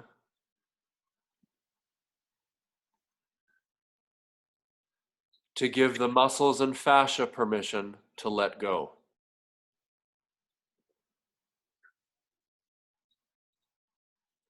Now, I'm sure some of you know it's not quite that linear. You could switch brain and nervous system, and you can switch nervous system and breath. And it's so nanosecondy that in a way it's not that linear, but I think it's an awesome cue for people though. So in the third figure, David, when they had the balls on the neck, Yes. how is that helping? So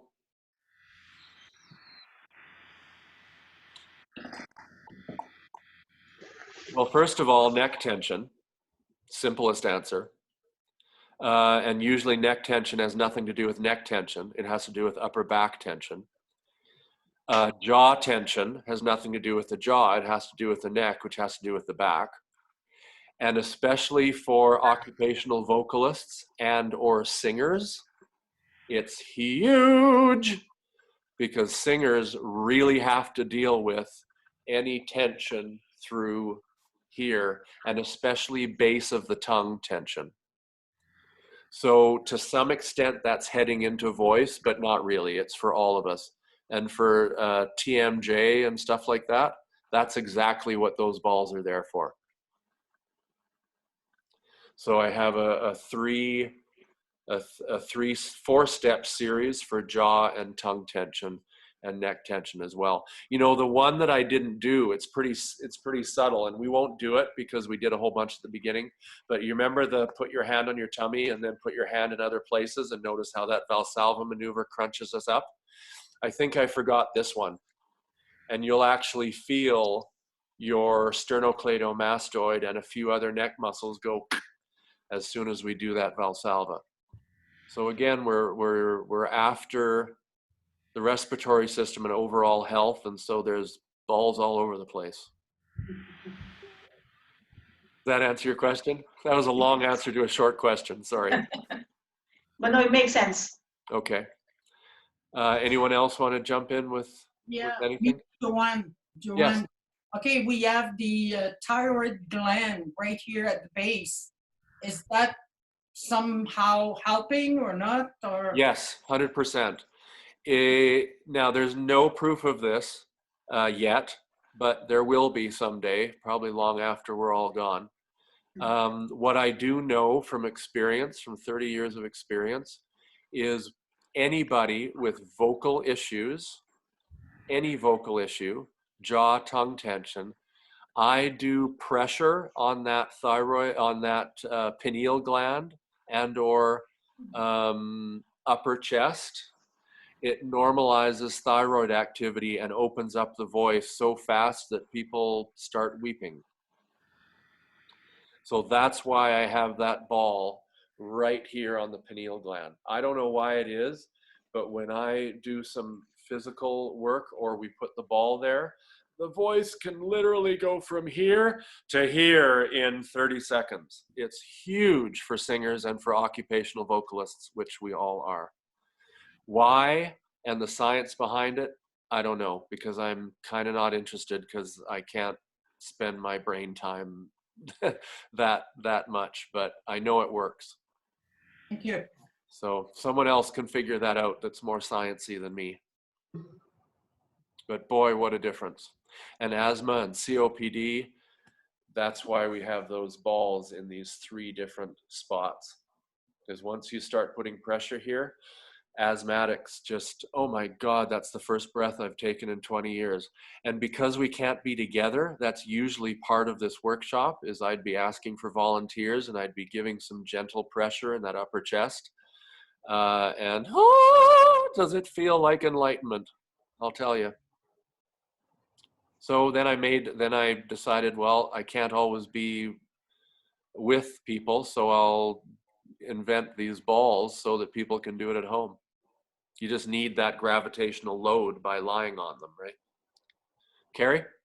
I was going to say with the COPD, is that because breathing is very hard on chest anyway, are they required? My dad is very ill and he has COPD, but I don't think he could do that. I didn't know whether you get the same benefit, like you said, by someone. Yep, 100%. 100%. So what you do, Carrie, is you have them lie on their back and you ask them to exhale, and odds are with COPD, their exhale will be, right? You talk the same way we've been talking today.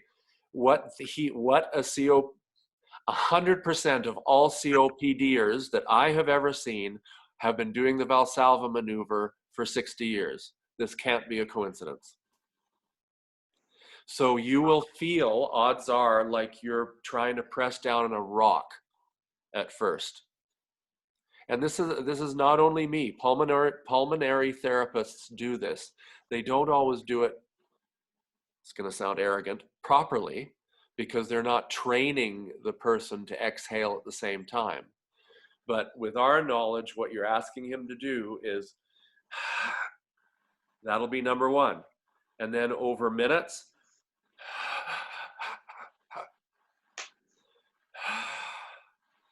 so you're training his body to exhale.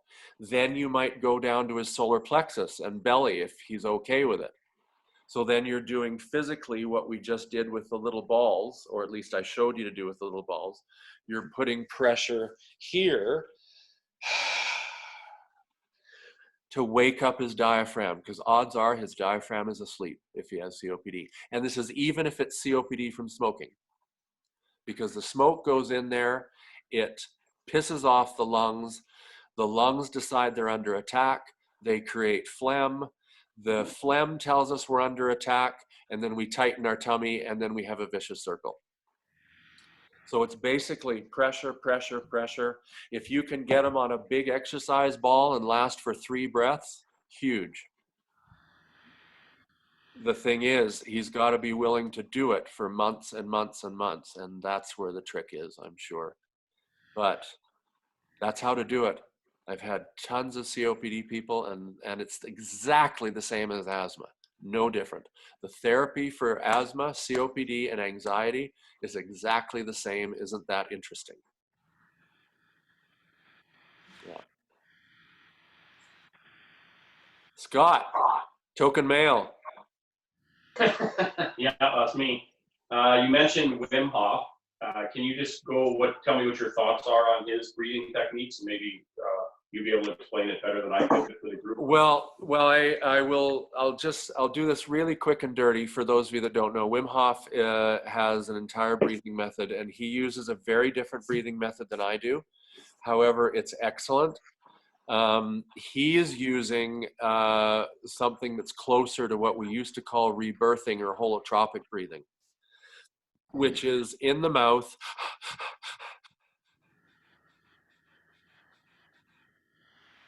and he's also doing it in cold water. So he's known as the Iceman, and there's videos all over the place. That work through the mouth, while it's a little harder and pushier than what I do, but it can be very effective for especially those who are low on energy. So it's excellent.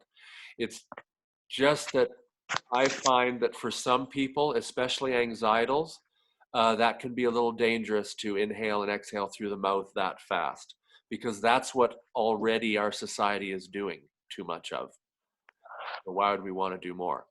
However, overall, what he's doing is fantastic, because he has done what so many monks and gurus have done for years before him, but he's got science hooking themselves up to him, and he's shown them that he can sit in a swimming pool of freezing cold water for 8 hours and raise his body temperature, which is big because we've all known, and meditators have known this for years, but it's never been proven. And he just decided that he was going to damn well prove it. And now he's a so-called guru. So while my stuff is different, I think he's awesome, and he's worth a look. How do you feel, Scott? Have you tried it?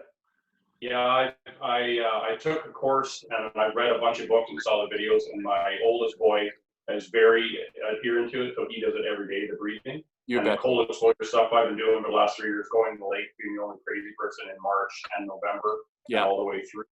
Well, And it makes a huge difference for me. The inflammation part, as far as the cold water exposure, and just kind of settling your brain down, I found it really valuable. brilliant. Yeah. Then you keep doing it. It's just it's a different method, but yeah, if you love it, you love it.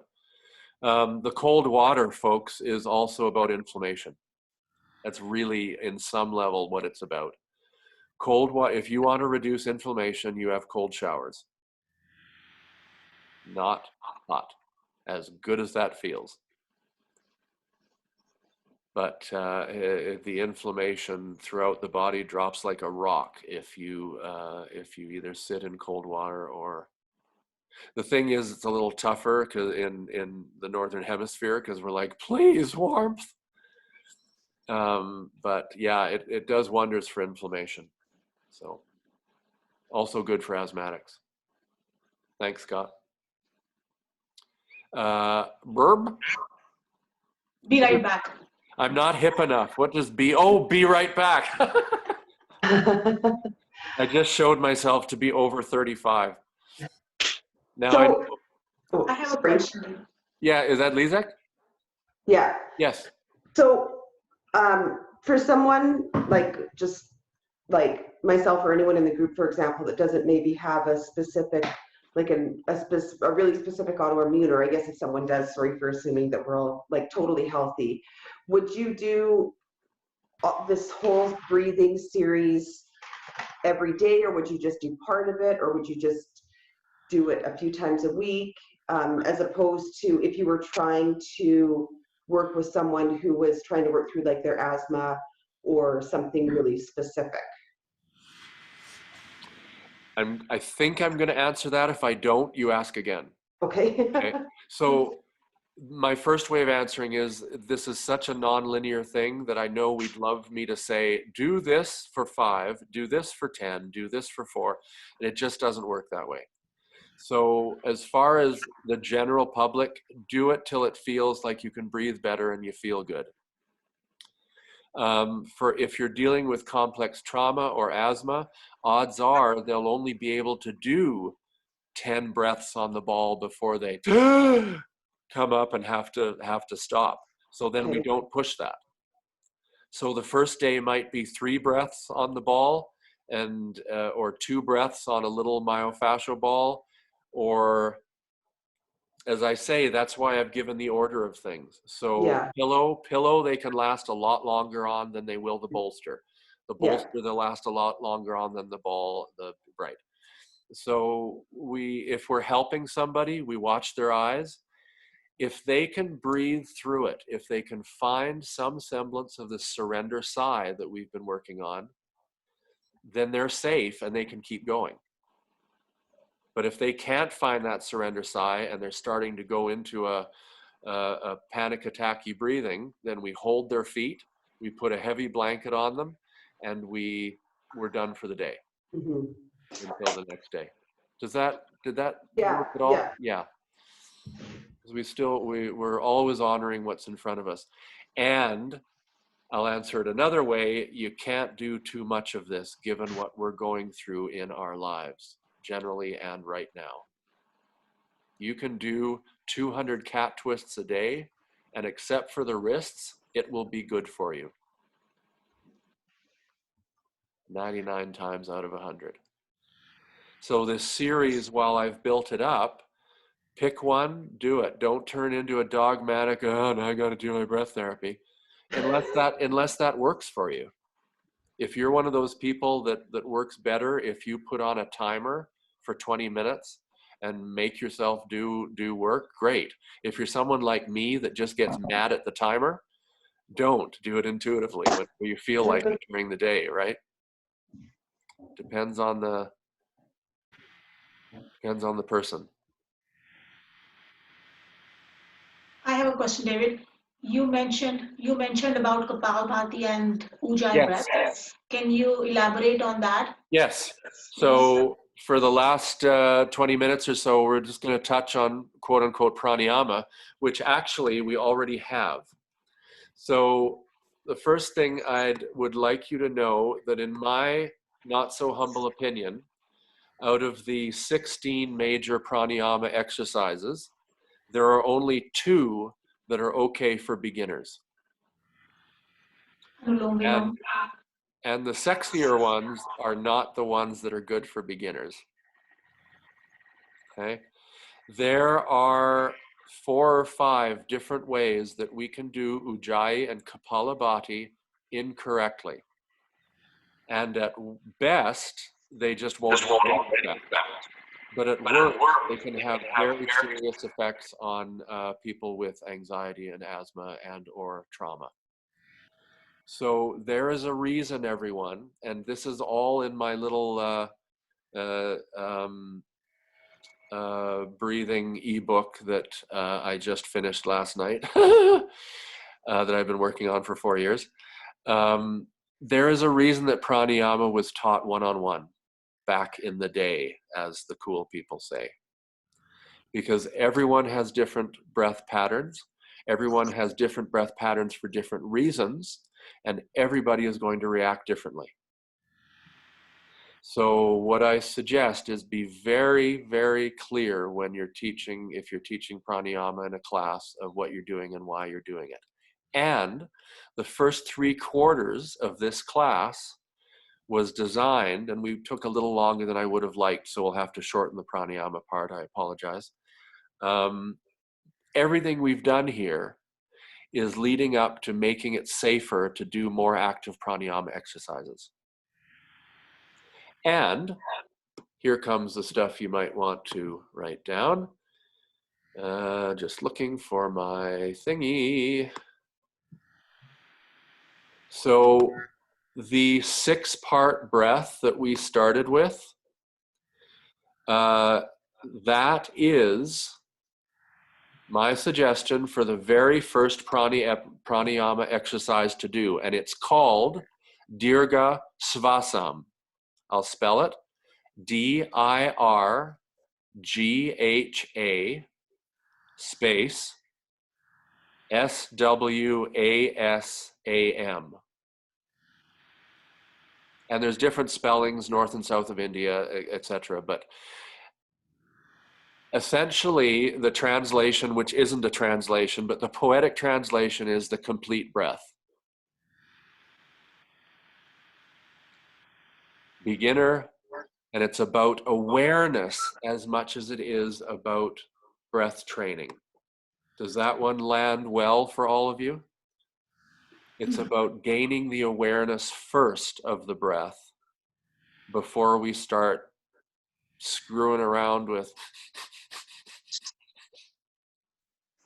Okay? So the complete breath is exactly what we did. Put your hand, now we did it with awareness as opposed to hands, but put your hands just below the belly button, put your hands on your solar plexus, put your hands on your upper chest, rib cage, lower back, middle back, upper back. So we're breathing into each of those spots, even though on some level physiologically that's a lie, but you know what we're after. It's about awareness and breathing into these different spots and noticing if we are breathing in there or aren't breathing in there, so that then we can move on. So we've basically done Dirgha Svasam. We did it for about a half an hour. And then we did a whole bunch of stuff to improve Dirgha Svasam with all the movements. And hopefully we've noticed that we're breathing into a lot of those 7 spots a lot easier than we were at the beginning of the day. So at least as a meta, does that work for everyone? Any questions on that? Okay, so number one, Dirga Svasam, as far as being safe with pranayama. And number two, the only other beginning pranayama technique, there's a few names for it, but in pranayama it's sama vritti, and apologizing if I'm pronouncing it wrong, which I probably am, but S-A-M-A space V-R-I-T-T-I, sama vritti.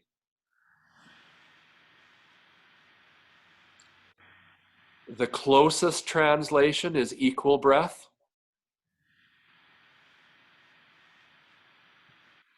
It's known in Western medicine often as square breathing or box breathing or the 4-part breath.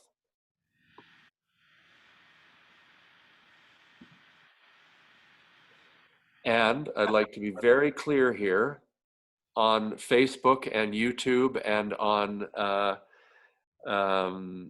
in hospital brochures that actually do respiratory work, and on Instagram, it is usually taught completely wrong. So it gets called box breathing because the cues are inhale for 4, hold for 4, exhale for 4, hold for 4.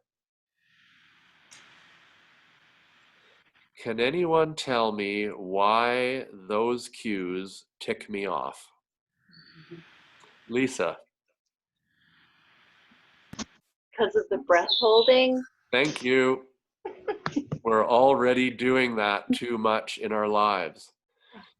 The problem with breath holding is that for people who don't have experience with this work, will automatically do what?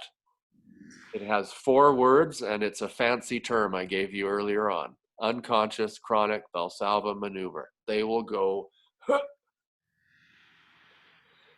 So it comes down to, there's a brilliant book that I think a lot of you would enjoy. Some of you may know it, called Eastern Body, Western Mind.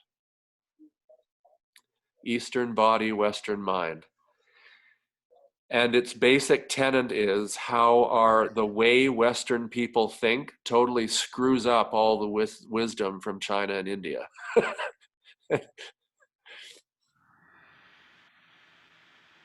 We hear the words and we misinterpret and we twist it.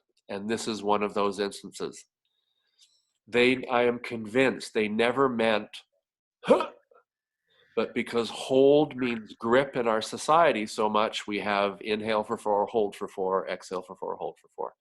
So the way and you've heard me use these words today, inhale for 4, float for 4, exhale for 4, drift for 4.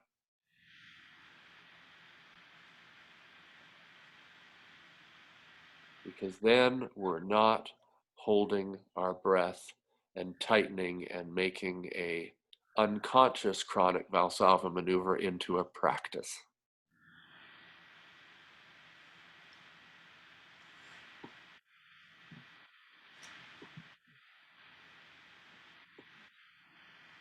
And Samavriti, and again, if you're interested in my little ebook, I've outlined how to do it, where to do it. You can do it sitting in a chair, you can do it lying down, you can do it sitting against a wall. And then you start to experiment. There's different levels to this. If you have anxiety, in for 4, float for 4, exhale for 6, drift for 8. If you're working with depression, inhale for 8, float for 8, exhale for 4, drift for 4. So there's ways, my God, that is the biggest dog I've ever seen. Is that a horse? Oh, she's awesome. So we can use the beginning step of this is 4-4-4-4. And again, you've already figured out it's more about awareness and just gently noticing the breath as opposed to messing with it. Which, if you're dealing with anyone that has some complex trauma, you got to be very, very careful with how we deal with it. So it's simply about noticing. And yes, there's a chapter on trauma as well, and breath work in this thing that I'm so proud that I finally finished after 4 years. And then we can start to play with some more advanced or intermediate pranayamas. One of them is similar to something that Wim Hof actually does, Scott, and it's called the Vitalic breath. Very heating and energizing, Vitalic breath. And as much as I would love, oh, I wish we had another couple of hours, but I'll show it. Ah, ah, is the way it's traditionally done. I like hey because I'm also a voice teacher and I understand the voice a little better than some of the gurus did. And hey brings our voice forward a bit more, so you can play with that as occupational voice users. But basically a whole bunch of sharp inhales through the nose as opposed to the mouth, because that asks for more diaphragmatic activation. That one I should give you in a nutshell. Breathing through your nose activates your diaphragm better. That's why we do so much of it. So in life, keep your mouth closed, breathe through your nose. When you're doing, if you choose to do this form of therapy and this form of yoga, exhaling through the mouth helps us surrender, release, let go, let be better. There's a feeling of, which I'm hoping some of you have found today. It changes the emotion just like that because it activates the vagus nerve and gets us into, there is a trigger release for the parasympathetic nervous system, and it's the surrender sigh.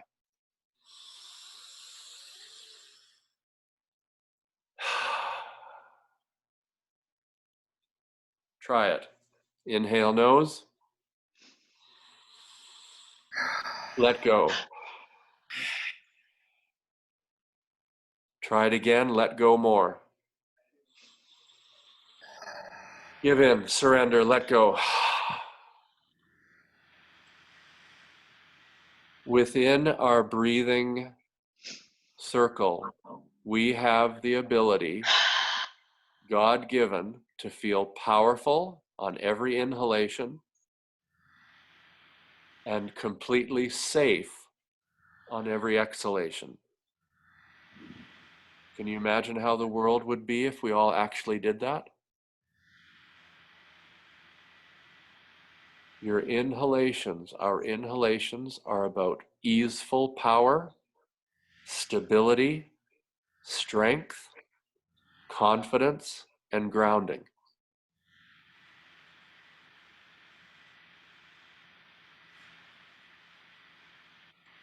Our exhalations are about surrender, letting go, expressing, speaking our truth, letting be.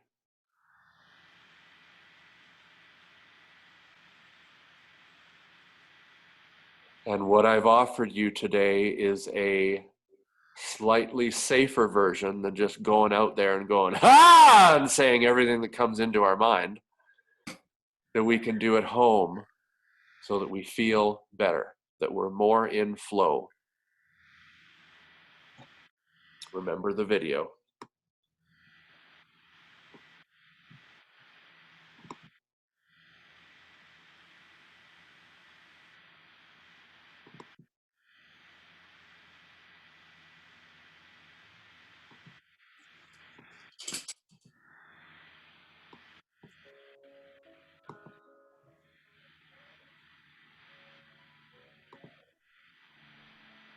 Would you suggest, if you were just doing this at home, if you were just kind of integrating it into, regular like a visualization or meditation process, would you suggest doing this on a empty stomach?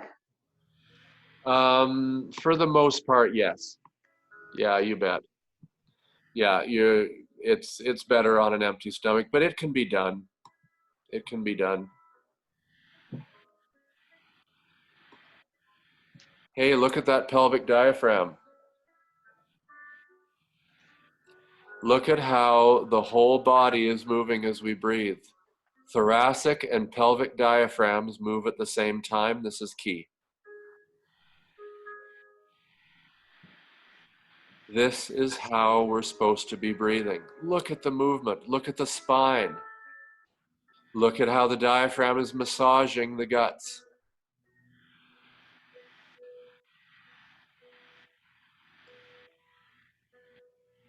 Everything moves through fascia.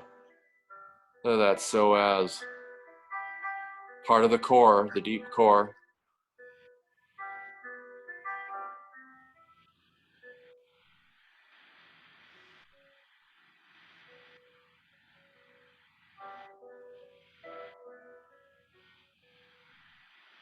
Sacrum.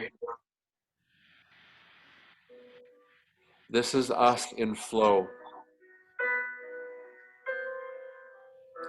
How could there possibly be tension if this is happening most of the time?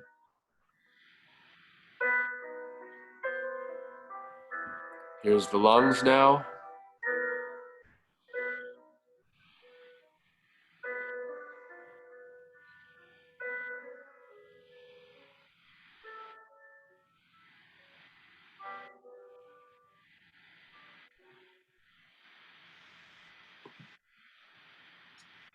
So that vitalic breath we were doing, that I was just talking about on pranayama, we were kind of doing that with the voice thing. Cat twist, hey. Happy puppy, he. We're going to finish off that series here in our last moments. Back to our mats. I'll show it first.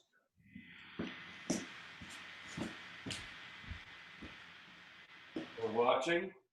Series 1 is this. Hey.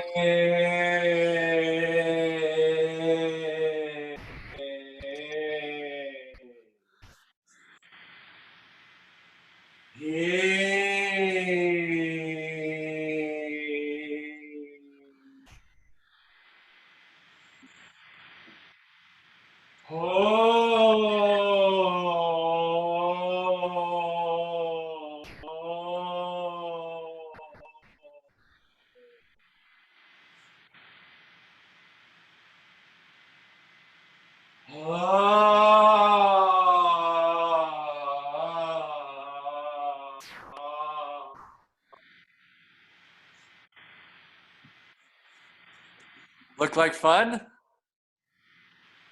Feel free to say yes. All right, so let's do it. Downward dog will feel entirely different with this breathing. And yes, probably mute yourselves. Sorry. God, I don't want to say that. I've got to come up with a better way of saying that. Click the mute button. There we go. That's better. All right, so I'll lead you through it. Inhale, gather strength. Exhale, cat twist, hey.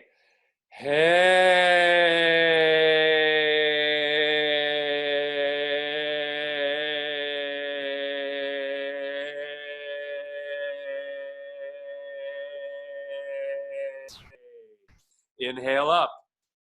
If it doesn't last that long, it's okay, it will. And go.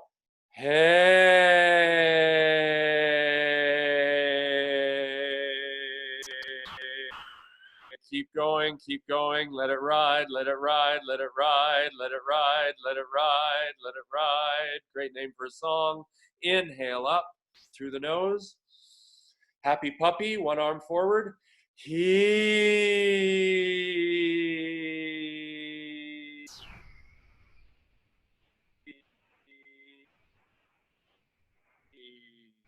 Inhale, power through the nose, diaphragms. Exhale, go, other side.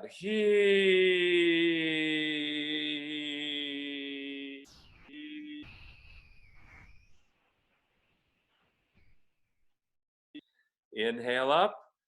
Nose, feel your pelvic diaphragm contract down. Exhale, ho into downward dog. Launch yourself. Ho.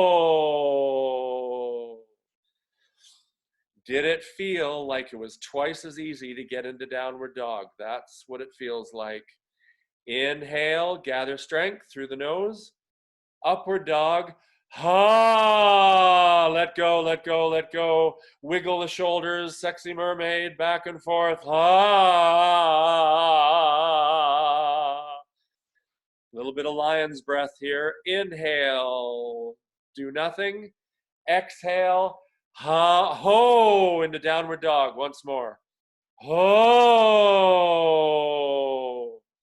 Find the flow as best you can. Does it feel like the breath and voice is helping? Inhale, gather strength. Exhale, ha, into upward dog.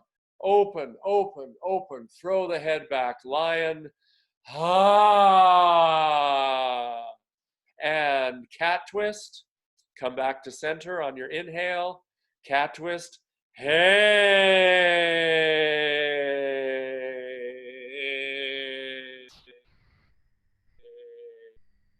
Inhale up. Cat twist. Hey. Go for it. Hey.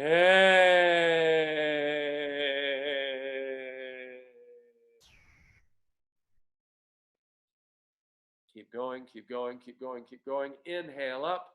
Down dog. Ho!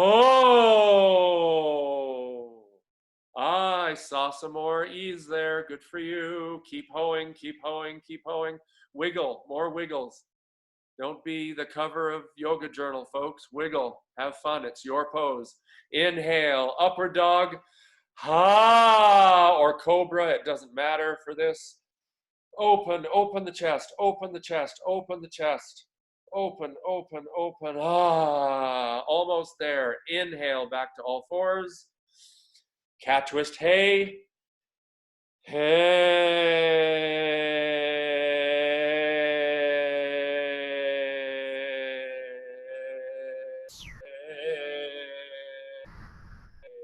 Inhale up. Hey.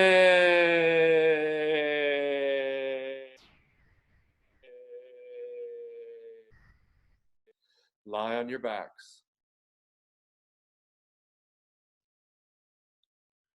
And notice. Back to Dirga Svasam on your backs. Breathing. What do you notice that may have changed?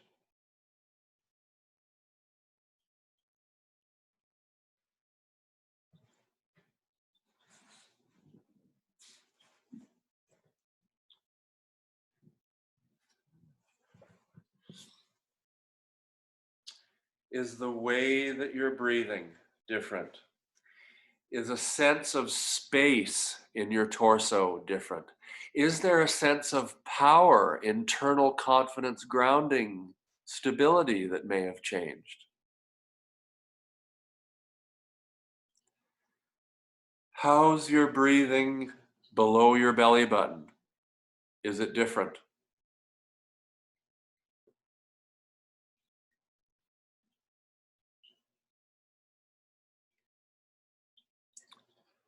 Solar plexus.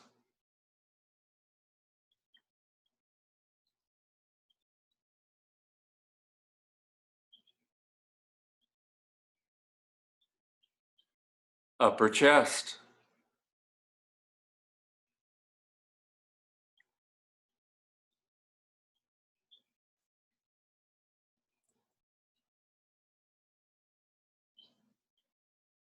Side ribs.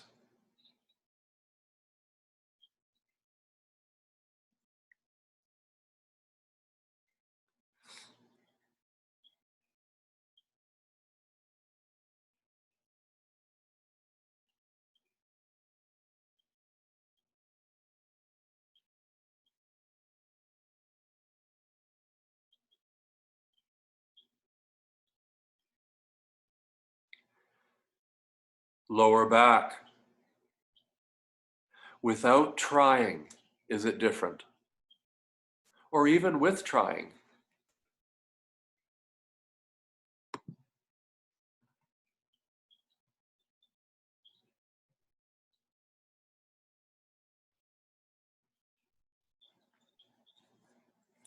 Mid back. Right where the back of the diaphragm connects to the spine.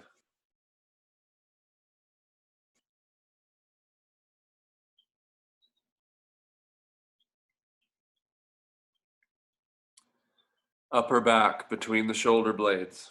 That spot we all know.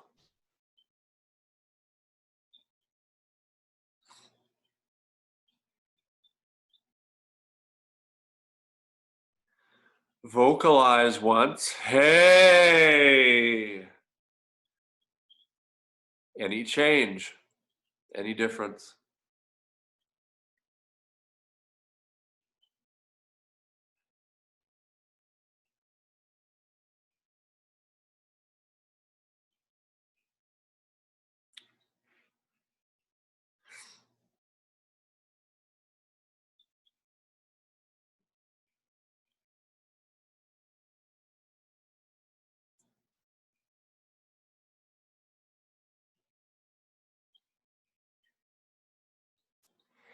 And when you move,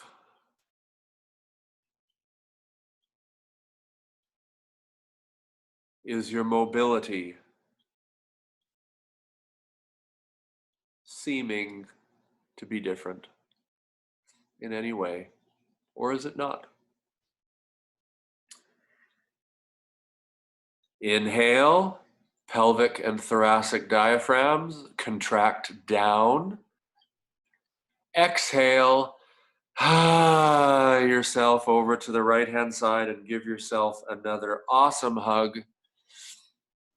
And in an inner or outer voice, say to yourself, I am awesome. 'Cause you are.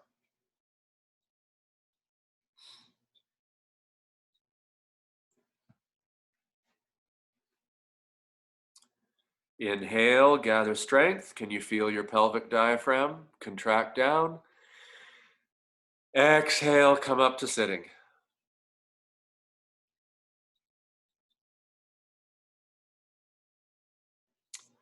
And press that demute button.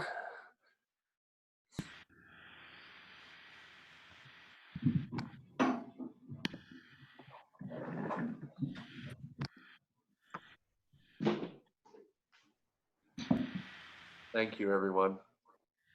Thank you. Thank you very much. Thank you. Thank you. So if anyone is interested in a set of these, one 6-inch, one 5-inch, two 4-inch, they come with a free 8-page user manual that you saw today. 85 including GST, plus 15 if I mail it, but you're welcome to pick up. I have a little walkway that I can leave them in if you want to pick them up. If you are interested in my 36-page user manual, it has, I think, 18 pages on pranayama, every pranayama technique plus history. There are 6 pages on Qigong as well, because in my yoga journey, I found that pranayama didn't work for me. So I did yoga and Qigong at the same time. So I worked with that, as well as about 10 pages on sort of my Wilson method way of entering into pranayama and Qigong, and some general information about breathing. And that, because it's freshly made, finished by 1 o'clock last night, I'm offering for half price to you, so it's $10 instead of 20. How the 2 manuals are delivered are through Google Drive, a link. So if anyone is interested in any of that, my email is The Wilson Method, all lowercase, one word, The Wilson Method, one L for Wilson, at gmail.com, at gmail.com. There's also tons of information on my website, which is thewilsonmethod.com, and on my Instagram and Facebook, which is also thewilsonmethod.com, if anyone, other ways to contact me. But thewilsonmethod@gmail.com is the best one. And then I can either email or send you out stuff. And thank you. I apologize for being 6 minutes over. I so much appreciate us doing our best through technology. Nothing seems easy these days. So sorry we couldn't be in the same room, but I'm being careful. Because as we know, we are not out of this yet. So the more exhales and the more vocalizations we can do, the better we will get through this. Are there any other questions or thoughts before we go?